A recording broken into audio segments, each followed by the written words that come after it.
ਸਵਾਗਤ। ਦਿੱਲੀ ਔਰ ਪੰਜਾਬ ਦਾ ਟਕਰਾਅ ਕੋਈ ਪਹਿਲਾ ਟਕਰਾਅ ਨਹੀਂ, ਇਹ ਮੁੱਢ ਕਦੀਮੋਂ ਤੁਰਿਆ ਆਉਂਦਾ ਹੈ। ਜਿਸ ਮੰਜ਼ਰ ਦਾ ਮੈਂ ਜ਼ਿਕਰ ਕਰਨ ਲੱਗਾ ਉਹ ਹੈ 27 ਦਸੰਬਰ 1953 ਦਾ, ਔਰ ਵਾਕਿਆ ਫਤਿਹਗੜ੍ਹ ਸਾਹਿਬ ਦੀ ਧਰਤੀ ਤੇ ਵਾਪਰਦਾ, ਸ਼ਹੀਦਾਂ ਦੀ ਧਰਤੀ ਤੇ। ਪੰਡਿਤ ਜਵਾਹਰ ਲਾਲ ਨਹਿਰੂ ਬਜਿੱਦ ਸੀਗੇ ਉਸ ਧਰਤੀ ਤੋਂ ਸਿਆਸੀ ਭਾਸ਼ਣ ਦੇਣ ਲਈ।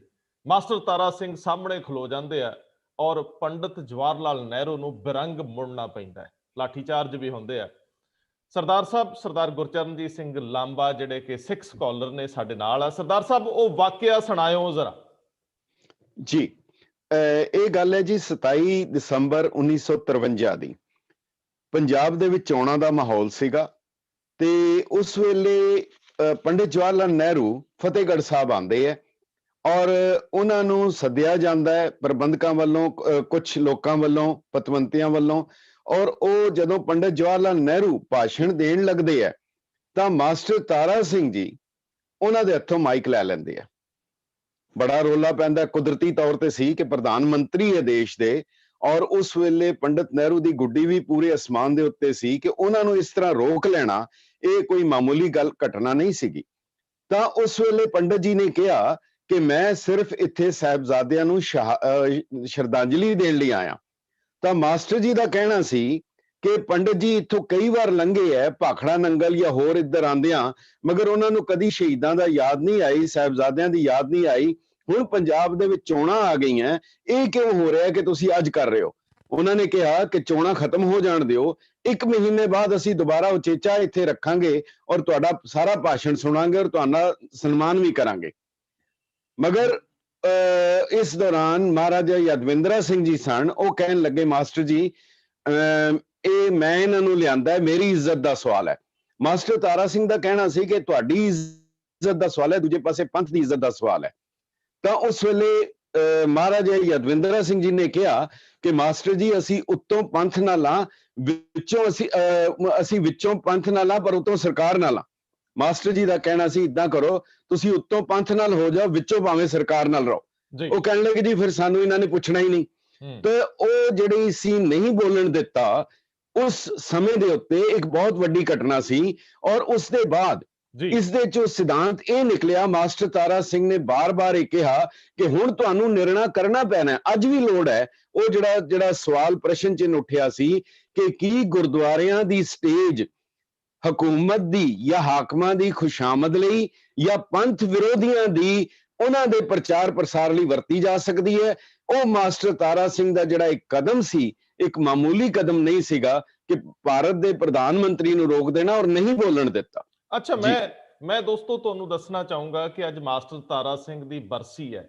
ਕੁਝ ਘਟਨਾਵਾਂ ਜਿਹੜੀਆਂ ਦਿਲਚਸਪ ਨੇ, ਜਿਨ੍ਹਾਂ ਦਾ ਸਿੱਧਾ ਸੰਬੰਧ ਸਾਡੇ ਅੱਜ ਨਾਲ ਜੁੜਦਾ, ਉਹਨਾਂ ਨਾਲ ਤੁਹਾਡੀ ਸਾਂਝ ਪਵਾਵਾਂਗੇ।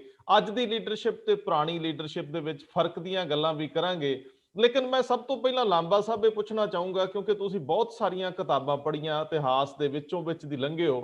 ਮੈਨੂੰ ਇਹ ਦੱਸੋ ਕਿ ਮਾਸਟਰ ਤਾਰਾ ਸਿੰਘ ਤੇ ਇਹ ਵੀ ਇਲਜ਼ਾਮ ਆਉਂਦਾ ਹੈ, ਪੰਥ ਰਤਨ ਭਾਵੇਂ ਉਹਨਾਂ ਨੂੰ ਕਿਹਾ ਗਿਆ, ਪੰਥ ਖਤਰੇ ਦਾ ਨਾਰਾ ਵੀ ਮਾਸਟਰ ਤਾਰਾ ਸਿੰਘ ਵੱਲੋਂ ਦਿੱਤਾ ਜਾਂਦਾ ਰਿਹਾ। ਲੇਕਿਨ ਅੱਜ ਵੀ ਲੋਕ ਇਹ ਕਹਿੰਦੇ ਆ ਕਿ ਜਦੋਂ ਪਾਰਟੀਸ਼ਨ ਹੋਣੀ ਸੀ, 47 ਚ ਵੰਡ ਹੋਣੀ ਸੀ, ਸਿੱਖਾਂ ਨੂੰ ਨਿਆਂ ਨਾ ਮਿਲਣ ਦਾ ਕਾਰਨ ਉਦੋਂ ਦੀ ਲੀਡਰਸ਼ਿਪ ਦੀਆਂ ਅਣਗਹਿਲੀਆਂ, ਲਾਪਰਵਾਹੀਆਂ ਜਾਂ ਘੱਟ ਵਿਜ਼ਨਰੀ ਹੋਣਾ। ਮੈਨੂੰ ਦੱਸਿਓ ਉਦੋਂ ਦੇ ਵੀ ਕੁਝ ਘਟਨਾਕ੍ਰਮ ਤੁਹਾਡੇ ਕੋਲ ਹੈਗੇ? ਕਿਉਂਕਿ ਮੈਨੂੰ ਪਤਾ ਉਹ ਪਟੇਲ ਨਾਲ ਵੀ ਉਲਝ ਗਏ, ਮੁਸਲਿਮ ਲੀਗ ਨਾਲ ਵੀ ਉਲਝ ਗਏ, ਕਈ ਐਸੀਆਂ ਘਟਨਾਵਾਂ ਜਿਹੜੀਆਂ ਮੈਂ ਤੁਹਾਡੇ ਤੋਂ ਲੈਣੀਆਂ, ਪਰ ਮੈਨੂੰ ਉਹ ਕਲੀਅਰ ਕਰ ਦਿਓ ਕਿ ਜਿਹੜੇ ਹੁਣ ਤੱਕ ਵੀ ਦੋਸ਼ ਆਇਦ ਹੁੰਦੇ ਆ ਉਹਨਾਂ ਦਾ ਨਿਪਟਾਰਾ ਹੁੰਦਾ। ਰੰਧਾਵਾ ਸਾਹਿਬ ਬਹੁਤ ਸਪਸ਼ਟ ਹੈ, ਬਿਲਕੁਲ ਉਹਦੇ 'ਚ ਕੋਈ ਦੁਬਿਧਾ ਨਹੀਂ ਹੈਗੀ। ਉਹ ਸਾਰੇ ਦੇ ਸਾਰੇ ਡਾਕੂਮੈਂਟ ਮੌਜੂਦ ਹੈਗੇ ਹੈ ਜਿਹੜੇ ਕਿ ਉਸ ਵੇਲੇ ਦੇ ਹੈ। ਔਰ ਉਹਦੇ ਵਿੱਚ ਇੱਕ ਗੱਲ ਸਮਝਣ ਵਾਲੀ ਹੈ ਕਿ ਜਦੋਂ ਅੰਗਰੇਜ਼ਾਂ ਨੇ ਡਿਸਾਈਡ ਕਰ ਲਿਆ, ਇਹ ਨਿਰਣਾ ਲੈ ਲਿਆ ਕਿ ਉਹ ਭਾਰਤ ਨੂੰ ਛੱਡ ਕੇ ਜਾਣਗੇ, ਉੱਥੇ ਉਹਨਾਂ ਨੇ 2 ਨੇਸ਼ਨ ਥਿਊਰੀ ਦਿੱਤੀ। 23 ਮਾਰਚ 1940 ਨੂੰ ਮੁਸਲਿਮ ਲੀਗ ਨੇ ਲਾਹੌਰ ਦੇ ਵਿੱਚ ਕਰਾਰਦਾਦ ਤੇ ਪਾਕਿਸਤਾਨ ਪਾਸ ਕੀਤੀ। ਉਸ ਦੇ ਵਿੱਚ ਇੱਕ ਮਤਾ ਪਾਸ ਕੀਤਾ ਔਰ ਉਹਦੇ ਤੇ ਉਹਨਾਂ ਨੇ ਕਿਹਾ ਕਿ ਅਸੀਂ ਇੱਕ ਬੰਦਾ ਮਰ ਜਾਵਾਂਗੇ ਮਗਰ ਇਸ ਮਤੇ ਤੇ ਫੁੱਲ ਚੜਾਵਾਂਗੇ। ਉਹ ਮਤਾ ਸੀ ਜਿਹੜਾ ਉਸ ਮਤੇ ਦੇ ਵਿੱਚ ਸੀ ਕਿ ਪੂਰੇ ਦਾ ਪੂਰਾ ਪੰਜਾਬ, ਪੂਰਾ ਸਿੰਧ, ਅਫਗਾਨਿਸਤਾਨ, ਇਹ ਸਾਰੇ ਦਾ ਸਾਰਾ ਜਿਹੜਾ ਇਲਾਕਾ ਹੈਗਾ, ਇਹ ਸ਼ੁਰੂ ਤੋਂ ਸਦੀਆਂ ਤੋਂ ਮੁਸਲਮਾਨਾਂ ਦੇ ਅੰਡਰ ਰਿਹਾ, ਮੁਸਲਿਮ ਹਕੂਮਤ ਰਿਹਾ। ਕੁਝ ਸਮੇਂ ਲਈ ਇੱਥੇ ਮਹਾਰਾਜਾ ਰਣਜੀਤ ਸਿੰਘ ਦਾ ਰਾਜ ਰਿਹਾ ਪਰ ਇਹ ਮੁਸਲਿਮ ਸਟੇਟ ਹੈ, ਇਹ ਸਾਰੇ ਦਾ ਸਾਰਾ ਇਸਲਾਮਿਕ ਸਟੇਟ ਬਣੇਗਾ ਜਿਹੜੀ ਸ਼ਰਅ ਦੇ ਮੁਤਾਬਕ ਹੋਏਗੀ। ਹੁਣ ਇਹ ਜਿਹੜਾ ਪਾਸ ਕਰ ਦਿੱਤਾ ਗਿਆ ਔਰ ਕਾਂਗਰਸ ਹਮੇਸ਼ਾ ਤੇ ਦੇਸ਼ ਦੀ ਵੰਡ ਨਹੀਂ ਮੰਨਾਂਗੇ, ਧਰਮ ਦੇ ਆਧਾਰ ਤੇ ਨਹੀਂ ਵੰਡਾਂਗੇ, ਅਸੀਂ ਧਰਮ ਨਿਰਪੱਖ ਹਾਂ, ਅਸੀਂ ਸੈਕੂਲਰ ਹਾਂ।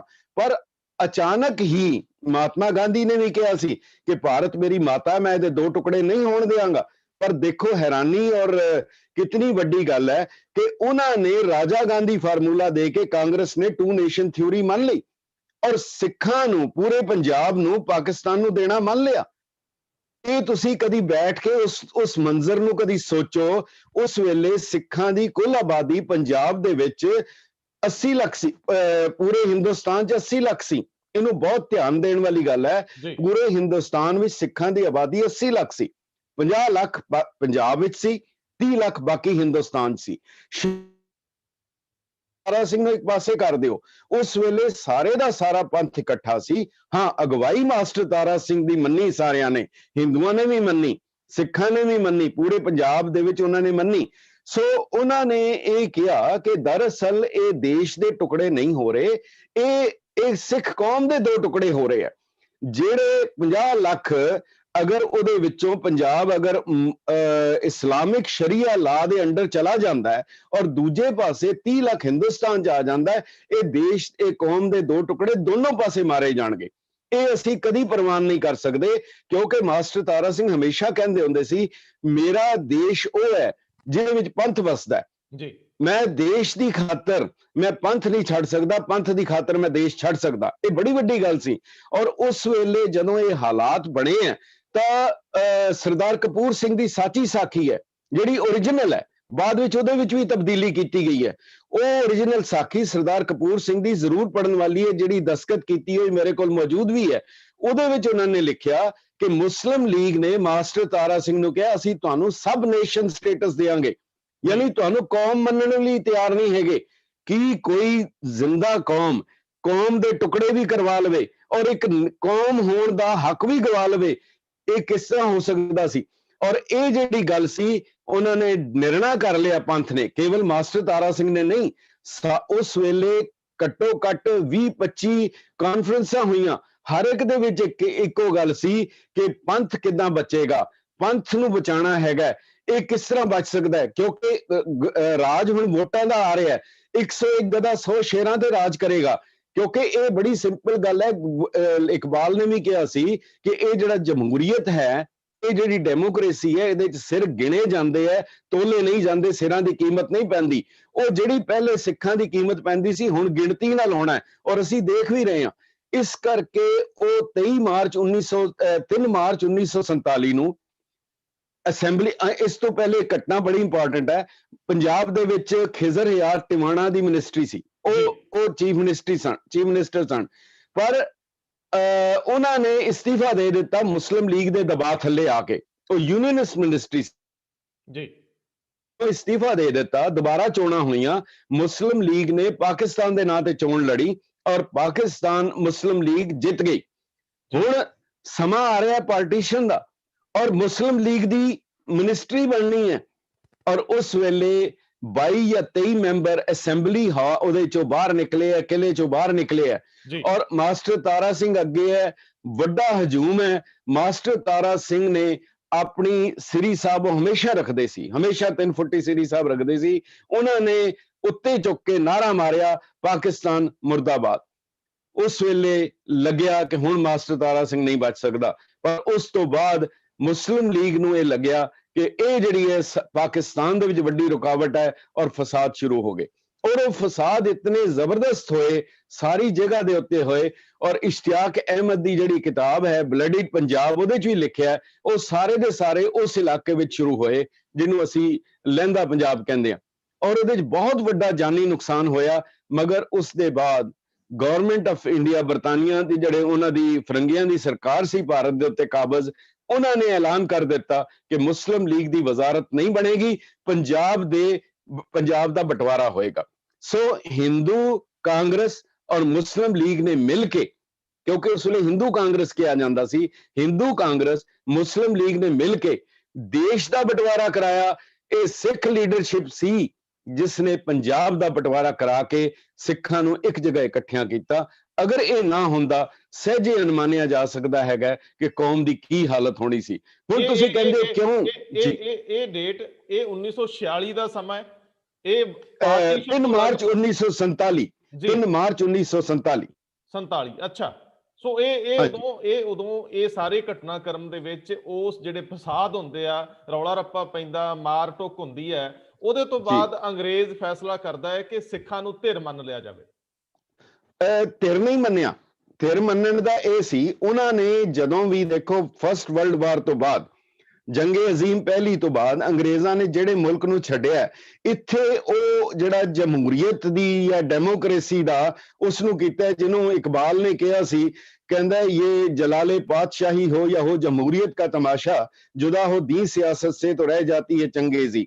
ਇੱਕ ਗੱਲ ਬੜੀ ਸਮਝਣ ਵਾਲੀ ਹੈ ਕਿ ਜਿੱਥੇ ਫਿਰਕਾ ਪ੍ਰਸਤੀ ਹੋਏਗੀ, ਕਮਿਊਨਲਿਜ਼ਮ ਹੋਏਗਾ ਜਿਨ੍ਹਾਂ ਮੁਲਕਾਂ ਦੇ ਵਿੱਚ, ਜਿਨ੍ਹਾਂ ਇਲਾਕਿਆਂ ਦੇ ਵਿੱਚ, ਉੱਥੇ ਡੈਮੋਕ੍ਰੇਸੀ ਹੋਏਗੀ ਤਾਂ ਉਹ ਅਕਲੀਅਤ ਲਈ, ਘੱਟ ਗਿਣਤੀ ਲਈ, ਉਹ ਉਹਨਾਂ ਲਈ ਇਤਨੀ ਜ਼ਿਆਦਾ ਅਜ਼ਾਬ ਪੈਦਾ ਕਰੇਗੀ, ਉਹਨਾਂ ਲਈ ਜ਼ਿੰਦਗੀ ਔਰ ਮੌਤ ਦਾ ਸਵਾਲ ਬਣ ਜਾਂਦੀ ਹੈ। ਇਹ ਤੁਸੀਂ ਦੇਖ ਰਹੇ ਹੋ ਜਿਸ ਵੀ ਖਿੱਤੇ ਦੇ ਵਿੱਚ ਇਸ ਤਰੀਕੇ ਦੇ ਨਾਲ ਹੋਇਆ।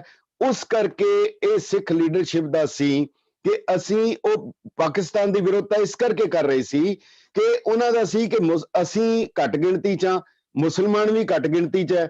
ਅਗਰ ਇਹ ਘੱਟ ਗਿਣਤੀ ਦੋਨੋਂ ਇਕੱਠੇ ਰਵਾਂਗੇ ਤੇ ਕੁਝ ਸਾਡੀ ਤਾਕਤ ਬਣੇਗੀ। ਪਰ ਜਦੋਂ ਮੁਸਲਿਮ ਲੀਗ ਨੇ ਐਲਾਨ ਕਰ ਦਿੱਤਾ ਅਸੀਂ ਨਹੀਂ ਰਹਿਣਾ, ਸਾਡਾ ਕਲਚਰ ਵੱਖਰਾ ਹੈ, ਸਾਡਾ ਸਿਧਾਂਤ ਵੱਖਰਾ ਹੈ, ਉਸ ਵੇਲੇ ਉਹਨਾਂ ਨੇ, ਜਦੋਂ ਸਿੱਖਾਂ ਨੇ ਪਹਿਲਾਂ ਵਿਰੋਧਤਾ, ਉਹਦੀ ਵਿਰੋਧਤਾ ਕੀਤੀ ਸੀ ਔਰ ਬਾਅਦ ਵਿੱਚ ਇਹ ਸਿੱਖਾਂ ਦੀ ਤੇ ਮੁਸਲਮਾਨਾਂ ਦੀ, ਮੁਸਲਿਮ ਲੀਗ ਦੀ ਲੀਡਰਸ਼ਿਪ ਦੀ ਆਪਸ ਵਿੱਚ ਜਿਹੜਾ ਟਕਰਾਅ ਹੋਇਆ, ਇਹ ਕਾਰਨ ਸੀ ਜੀ। ਅੱਛਾ, ਇਹ ਇਸ ਤੋਂ ਬਾਅਦ ਜਿਹੜਾ ਅਸੀਂ ਮਾਸਟਰ ਤਾਰਾ ਸਿੰਘ ਨੂੰ ਜ਼ਿੰਮੇਵਾਰ ਨਹੀਂ ਮੰਨ ਸਕਦੇ, ਉਹ ਜਿੰਨਾ ਕਰ ਸਕਦੇ ਸੀ ਤੁਹਾਡਾ ਮਤਲਬ ਉਹਨਾਂ ਨੇ ਕੀਤਾ। ਰੰਧਾਵਾ ਸਾਹਿਬ, ਇਸ ਦੇ ਵਿੱਚ ਇੱਕ ਚੀਜ਼ ਹੋਰ ਹੈਗੀ ਹੈ।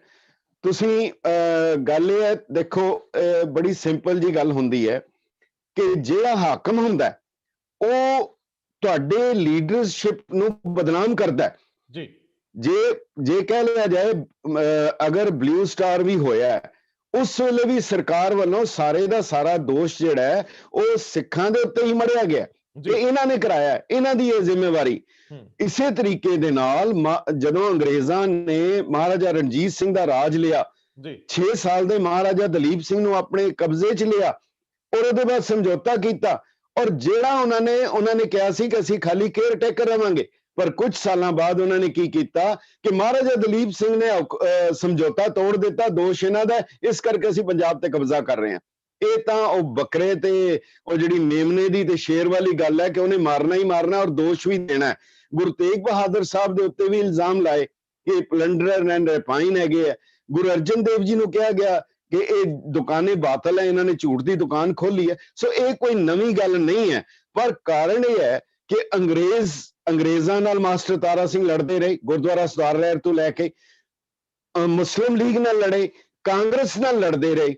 ਬਾਕੀ 1967 ਦੇ ਵਿੱਚ ਆ ਕੇ ਜਦੋਂ ਅਕਾਲੀ ਦਲ ਦੋ ਫਾੜ ਹੁੰਦਾ, ਸਰਦਾਰ ਕਪੂਰ ਸਿੰਘ ਰਹਿ ਜਾਂਦੇ ਆ ਮਾਸਟਰ ਤਾਰਾ ਸਿੰਘ ਦੇ ਨਾਲ। ਮਾਸਟਰ ਕਪੂਰ ਸਿੰਘ ਜੀ ਨੇ ਖੁਦ ਲਿਖਿਆ ਕਿ ਮੈਨੂੰ ਮਾਸਟਰ ਤਾਰਾ ਸਿੰਘ ਨੇ ਪਾਰਲੀਮੈਂਟ ਵਿੱਚ ਭੇਜਿਆ।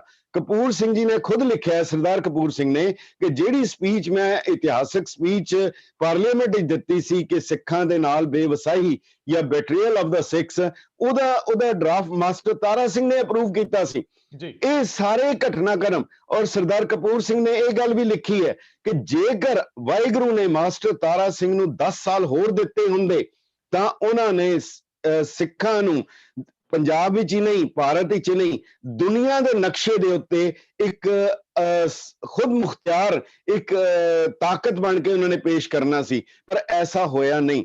ਔਰ ਇਹ ਜਿਹੜੀ ਗੱਲ ਸਰਦਾਰ ਕਪੂਰ ਸਿੰਘ ਦੀ ਸਾਰੀ ਹੈ, ਉਹਨਾਂ ਦੇ ਨਾਂ ਦੇ ਉੱਤੇ ਹੀ ਸਰਦਾਰ ਕਪੂਰ ਸਿੰਘ ਦੀ ਉਹ ਸਾਚੀ ਸਾਖੀ ਦੇ ਵਿੱਚ, ਓਰੀਜਨਲ ਵਿੱਚ ਉਹ ਸਾਰਾ ਕੁਝ ਸੀ। ਪਰ ਬਾਅਦ ਵਿੱਚ ਕਿਹੜਾ ਇਲਜ਼ਾਮ ਹੈ ਜਿਹੜਾ ਮਾਸਟਰ ਤਾਰਾ ਸਿੰਘ ਤੇ ਨਹੀਂ ਲਗਾਇਆ ਗਿਆ, ਮੈਂ ਡਾਕਟਰ ਜੀ.ਐਸ. ਗਰੇਵਾਲ ਸਾਹਿਬ ਨੂੰ ਪੁੱਛਿਆ, ਇਤਿਹਾਸਕਾਰ ਹੈਗੇ ਹੈ, ਉਹਨਾਂ ਨੂੰ ਪੁੱਛਿਆ ਕਿ ਕੀ ਕਾਰਨ ਹੈ। ਉਹਨਾਂ ਨੇ ਬਹੁਤ ਵੱਡੀ ਕਿਤਾਬ ਵੀ ਲਿਖੀ ਹੈ, ਮਾਸਟਰ ਤਾਰਾ ਸਿੰਘ ਇਨ ਸਿੱਖ ਹਿਸਟਰੀ। ਉਹਨਾਂ ਦਾ ਜਵਾਬ ਸੀ, ਜਿਨ੍ਹਾਂ ਅਕਾਲੀਆਂ ਨੇ ਮਾਸਟਰ ਤਾਰਾ ਸਿੰਘ ਨੂੰ ਧੱਕੇ ਮਾਰ ਕੇ ਬਾਹਰ ਕੱਢਿਆ ਸੀ, ਉਹ ਉਹਨਾਂ ਦੀ ਤਾਰੀਫ ਕਿੱਦਾਂ ਕਰ ਸਕਦੇ।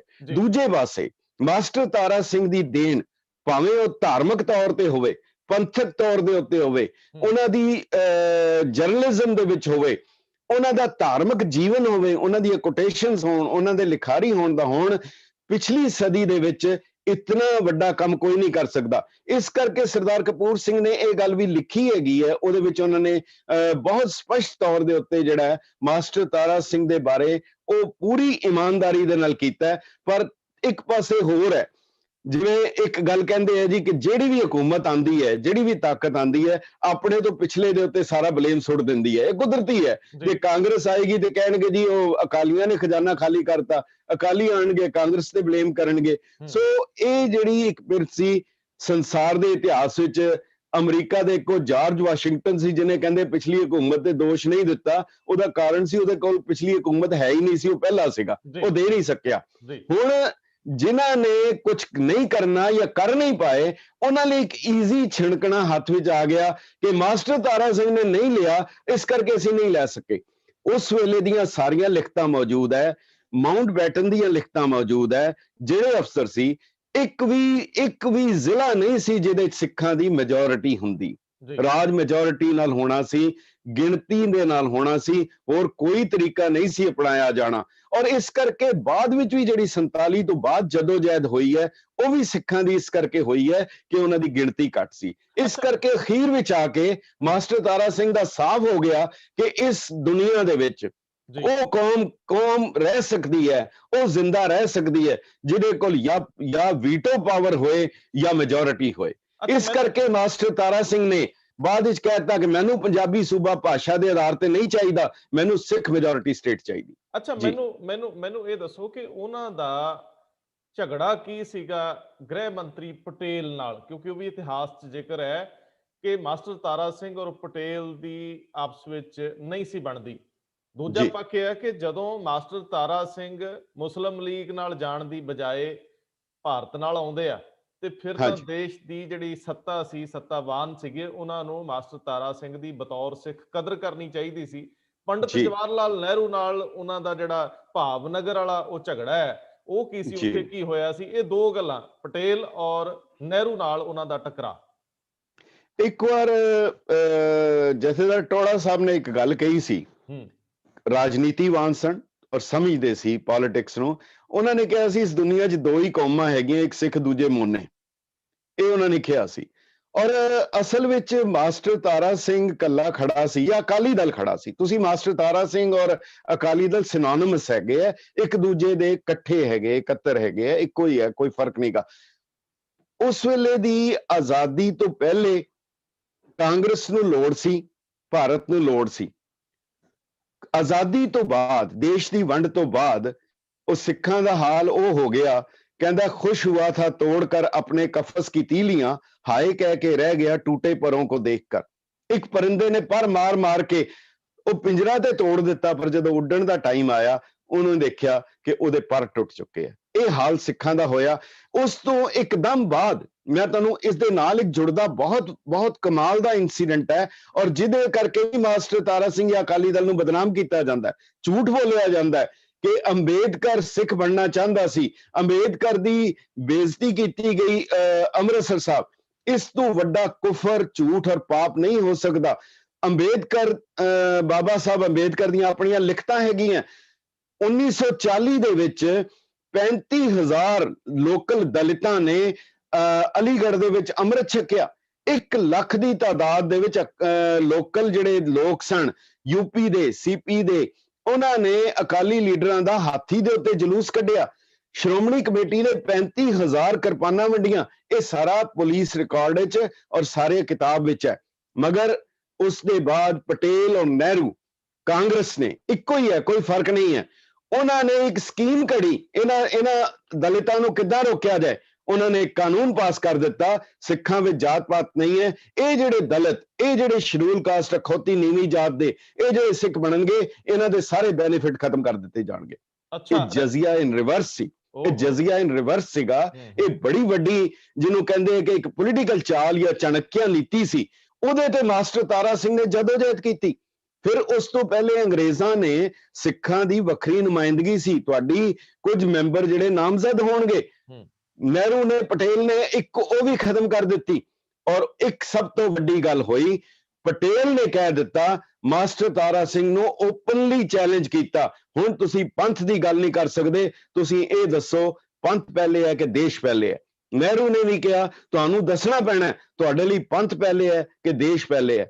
ਬੜੀ ਇੰਟਰਸਟਿੰਗ ਹੈਗੀ ਹੈ, ਭਾਈ ਮੋਹਨ ਸਿੰਘ ਜਿਹੜੇ ਰਣਬੈਕਸੀ ਦੇ ਸੀ, ਔਰੰਗਜ਼ੇਬ ਰੋਡ ਤੇ ਰਹਿੰਦੇ ਸੀ, ਉਹਨਾਂ ਨੇ ਦੱਸਿਆ, ਕਹਿੰਦੇ ਕਿ ਮਾਸਟਰ ਤਾਰਾ ਸਿੰਘ ਆਏ ਔਰ ਬੜੇ ਕਾਹਲੇ ਸੀ। ਮਾਸਟਰ ਤਾਰਾ ਸਿੰਘ ਤਮਲ ਮਿਜ਼ਾਜੀ ਨਾਲ ਗੱਲ ਨਹੀਂ ਸੀ ਕਰ ਸਕਦੇ, ਬੜੇ ਗੁੱਸੇ 'ਚ ਸੀ। ਕਹਿੰਦੇ ਕਿ ਪ੍ਰੈਸ ਕਾਨਫਰੰਸ ਬੁਲਾ ਮੋਹਨ ਸਿੰਘ। ਹੁਣ ਮੋਹਨ ਸਿੰਘ ਕਹਿਣ ਲੱਗੇ ਮੈਂ ਇੰਡਸਟਰੀਅਲਿਸਟ ਹਾਂ, ਪੰਡਤ ਨਹਿਰੂ ਦੇ ਬਾਰੇ ਇਹਨਾਂ ਨੇ ਕੁਝ ਕਹਿਣਾ, ਮੈਂ ਫਸ ਗਿਆ। ਮਗਰ ਇਹਨਾਂ ਨਾਲ ਵੀ ਸੀ ਸਾਂਝ ਸੀ, ਪੰਥਕ ਸੀ, ਮੇਰੇ ਮਨ ਦੇ ਵਿੱਚ ਪੰਥ ਦਾ ਦਰਦ ਸੀ। ਮੈਂ ਪ੍ਰੈਸ ਕਾਨਫਰੰਸ ਬੁਲਾ ਦਿੱਤੀ। ਜਦੋਂ ਪ੍ਰੈਸ ਕਾਨਫਰੰਸ ਹੋਈ ਤੇ ਪ੍ਰੈਸ ਵਾਲੇ ਨੇ ਕਿਹਾ ਜੀ ਸਿਰਫ ਇੱਕ ਛੋਟਾ ਜਿਹਾ ਸਵਾਲ ਹੈ। ਪੰਡਤ ਜੀ ਨੇ ਸਵਾਲ ਪੁੱਛਿਆ ਕਿ ਤੁਸੀਂ ਇਹ ਸਪਸ਼ਟ ਕਰੋ ਤੁਹਾਡੇ ਲਈ ਪੰਥ ਪਹਿਲੇ ਹੈ ਕਿ ਦੇਸ਼ ਪਹਿਲੇ ਹੈ। ਮਾਸਟਰ ਤਾਰਾ ਸਿੰਘ ਕਹਿੰਦੇ ਜੀ ਮੇਰੇ ਲਈ ਪੰਥ ਪਹਿਲੇ ਹੈ, ਕਹਿੰਦੇ ਦੇਸ਼ ਬਾਅਦ ਵਿੱਚ। ਉਹਨਾਂ ਨੇ ਲਿਖ ਲਿਆ। ਲਿਖ ਕੇ ਮੋਹਨ ਸਿੰਘ ਜੀ ਕਹਿੰਦੇ ਜਦੋਂ ਗੇਟ ਤੋਂ ਬਾਹਰ ਜਾ ਰਹੇ ਸੀ ਤੇ ਅਚਾਨਕ ਮਾਸਟਰ ਜੀ ਕਹਿੰਦੇ ਗਲਤੀ ਹੋ ਗਈ, ਗਲਤੀ ਹੋ ਗਈ, ਬੜੀ ਗਲਤੀ ਹੋ ਗਈ, ਉਹਨਾਂ ਨੂੰ ਬੁਲਾਓ, ਵਾਪਸ ਬੁਲਾਓ। ਉਹ ਕਹਿਣ ਲੱਗੇ ਕਿ ਮੈਂ ਥੋੜਾ ਮਨ ਵਿੱਚ ਤਸੱਲੀ ਕੀਤੀ, ਚਲੋ ਚੰਗੀ ਗੱਲ ਹੋਈ ਹੈ, ਕੁਝ ਚੰਗਾ ਹੋਇਆ, ਇਹ ਹੁਣ ਆਪਣੀ ਬਿਆਨ ਨੂੰ ਤਬਦੀਲ ਕਰਨਗੇ। ਉਹਨਾਂ ਨੇ ਕਹਿੰਦਾ ਮੈਂ ਬੁਲਾਇਆ, ਉਹ ਹੱਸਣ ਲੱਗ ਪਏ ਸਾਰੇ ਕਿ ਬੜਾ ਹੀ ਹਲਕਾ ਬੰਦਾ, ਇੱਕਦਮ ਹੁਣੇ ਕਿਹਾ ਤੇ ਹੁਣੇ ਹੀ ਬਿਆਨ ਬਦਲ ਰਹੇ ਆ। ਤੇ ਉਹ ਬੈਠ ਗਏ। ਮਾਸਟਰ ਜੀ ਕਹਿੰਦੇ ਕੀ ਲਿਖਿਆ? ਉਹ ਕਹਿੰਦੇ ਜੀ ਅਸੀਂ ਪੁੱਛਿਆ ਸੀ, ਪੰਡਤ ਜੀ ਕਹਿੰਦੇ ਕਿ ਪੰਥ ਪਹਿਲੇ ਹੈ ਕਿ ਦੇਸ਼ ਪਹਿਲੇ ਹੈ, ਤੇ ਤੁਸੀਂ ਕਿਹਾ ਪੰਥ ਪਹਿਲੇ ਹੈ। ਕਹਿੰਦੇ ਇਹਨੂੰ ਕੱਟ ਦਿਓ, ਕੱਟ ਦਿਓ। ਕਹਿੰਦੇ ਨਹੀਂ ਤੁਸੀਂ ਲਿਖਾਓ ਜੋ ਲਿਖਣਾ। ਕਹਿੰਦੇ ਨਹੀਂ ਤੁਸੀਂ ਇਹਨੂੰ ਕੱਟੋ, ਪਹਿਲੇ ਕੱਟ ਦਿੱਤਾ। ਮਾਸਟਰ ਜੀ ਕਹਿੰਦੇ ਇੱਥੇ ਲਿਖੋ ਮੇਰੇ ਲਈ ਪਹਿਲਾਂ ਵੀ ਪੰਥ ਹੈ ਤੇ ਬਾਅਦ ਵਿੱਚ ਵੀ ਪੰਥ ਹੈ। ਵਾਹ, ਇਹ ਸਪਿਰਿਟ ਸੀ, ਕਮਾਲ। ਇਹ ਸਪਿਰਿਟ ਸੀ। ਔਰ ਉਸ ਵੇਲੇ ਮਾਸਟਰ ਜੀ ਦਾ ਜਿਹੜਾ ਬਿਆਨ ਹੈ, ਉਹਨਾਂ ਦੀ ਸਪੀਚ ਹੈ, ਉਹ ਆਕੜ ਖਾਂ ਭਬਕੀਆਂ ਮਾਰਨ ਵਾਲੇ, ਉਹ ਕਿਸ ਨੂੰ ਧਮਕੀਆਂ ਦਿੰਦੇ ਹੋ? ਉਸ ਕਲਗੀਆਂ ਵਾਲੇ ਦੇ ਸਿੱਖ ਨੂੰ ਜਿਸਨੇ ਸਭ ਕੁਝ ਵਾਰ ਕੇ, ਸਭ ਕੁਝ ਕਰ ਕਾਟ ਲੁਟਾ ਕੇ ਤੇ ਔਰੰਗਜ਼ੇਬ ਨੂੰ ਜ਼ਫਰਨਾਮਾ ਲਿਖਿਆ ਸੀ ਨਾ, ਉਹਨਾਂ ਨੇ ਮਾਫੀਨਾਮਾ ਨਹੀਂ ਸੀ ਲਿਖਿਆ। ਇਹ ਜਿਹੜੀ ਉਹਨਾਂ ਦੇ ਅੰਦਰ ਜਿਹੜੀ ਸਪਿਰਿਟ ਸੀ। ਔਰ ਇਸ ਦੌਰਾਨ ਜਦੋਂ ਸੰਤ ਫਤਿਹ ਸਿੰਘ ਜੀ ਦਾ ਮਰਨ ਵਰਤ ਸੀਗਾ, ਮਾਸਟਰ ਤਾਰਾ ਸਿੰਘ, ਹਾਲਾ ਮਾਸਟਰ ਜੀ ਦੇ ਔਰ ਪੰਡਤ ਨਹਿਰੂ ਦਾ ਇਹ ਬਲੋ ਹਾਰਟ ਬਲੋ ਕੋਲਡ ਦਾ ਰਿਸ਼ਤਾ ਚੱਲਦਾ ਸੀ। ਪੰਡਤ ਜਵਾਹਰ ਲਾਲ ਨਹਿਰੂ ਦੀ ਇੱਕ ਸਿਫਤ ਸੀ, ਇੱਕ ਬੜੀ ਵੱਡੀ ਸਿਫਤ ਸੀ ਕਿ ਉਹ ਹਮੇਸ਼ਾ ਆਪੋਜੀਸ਼ਨ ਦੇ ਚੰਗੇ ਲੀਡਰਾਂ ਨੂੰ ਖਰੀਦ ਲੈਂਦੇ ਸੀ। ਭਾਵੇਂ ਉਹ ਸਰਦਾਰ ਸਵਰਨ ਸਿੰਘ ਸੀ, ਭਾਵੇਂ ਹੁਕਮ ਸਿੰਘ ਸੀ, ਭਾਵੇਂ ਜੋਤ ਸਿੰਘ ਸੀ, ਭਾਵੇਂ ਉਹ ਅਸ਼ੋਕਾ ਮਹਿਤਾ ਸੀ, ਉਹ ਖਰੀਦ ਲੈਂਦੇ ਸੀ, ਉਹਨਾਂ ਦੀ ਕਦਰ ਕਰਦੇ ਸੀ। ਸੋ ਮਾਸਟਰ ਜੀ ਜਦੋਂ ਗਏ ਭਾਵਨਗਰ ਵਿੱਚ, ਉਸ ਵੇਲੇ ਮਾਹੌਲ ਪੂਰਾ ਗਰਮ ਸੀ ਪੰਜਾਬੀ ਸੂਬੇ ਦਾ। ਮਾਸਟਰ ਤਾਰਾ ਸਿੰਘ ਦਾ, ਪੰਡਿਤ ਜਵਾਹਰ ਲਾਲ ਨਹਿਰੂ ਦਾ ਕਹਿਣਾ ਸੀ ਕਿ ਮੈਂ ਪੰਜਾਬ ਦੀ ਹਕੂਮਤ ਮਾਸਟਰ ਤਾਰਾ ਸਿੰਘ ਦੇ ਹੱਥ ਵਿੱਚ ਨਹੀਂ ਦੇ ਸਕਦਾ, ਮੈਂ ਦੇਸ਼ ਦੇ ਟੁਕੜੇ ਕਰਾ ਲਾਂਗਾ, ਮਗਰ ਇਹ ਪੰਜਾਬੀ ਸੂਬਾ ਨਹੀਂ ਮੰਨਾਂਗਾ। ਔਰ ਇਹੀ ਗੱਲ ਬਾਅਦ ਵਿੱਚ ਇੰਦਰਾ ਗਾਂਧੀ ਨੇ ਵੀ ਆਪਣੀ ਕਿਤਾਬ ਹੈ ਮਾਈ ਟਰੁਥ ਦੇ ਵਿੱਚ ਲਿਖੀ ਹੈ ਕਿ ਮੈਂ ਪੰਜਾਬੀ ਸੂਬੇ ਦੇ ਖਿਲਾਫ ਸੀ, ਮੇਰਾ ਬਾਪ ਪੰਜਾਬੀ ਸੂਬੇ ਦੇ ਖਿਲਾਫ ਸੀ, ਪੰਜਾਬੀ ਹਿੰਦੂ ਪੰਜਾਬੀ ਸੂਬੇ ਦੇ ਖਿਲਾਫ ਸੀ, ਮੇਰੀ ਪਾਰਟੀ ਪੰਜਾਬੀ ਸੂਬੇ ਦੇ ਖਿਲਾਫ ਸੀ, ਮੈਨੂੰ ਇਹ ਮੰਗ ਮੰਨਣੀ ਪਈ ਕਿਉਂਕਿ ਬਹੁਤ ਵੱਡੇ ਵਾਇਲੈਂਸ ਦਾ ਖਤਰਾ ਪੈਦਾ ਹੋ ਗਿਆ। ਜਦੋਂ ਮਾਸਟਰ ਜੀ ਗਏ ਹੈ, ਪੰਡਿਤ ਜਵਾਹਰ ਲਾਲ ਨਹਿਰੂ ਬਹੁਤ ਗੁੱਸੇ ਵਿੱਚ ਸੀ।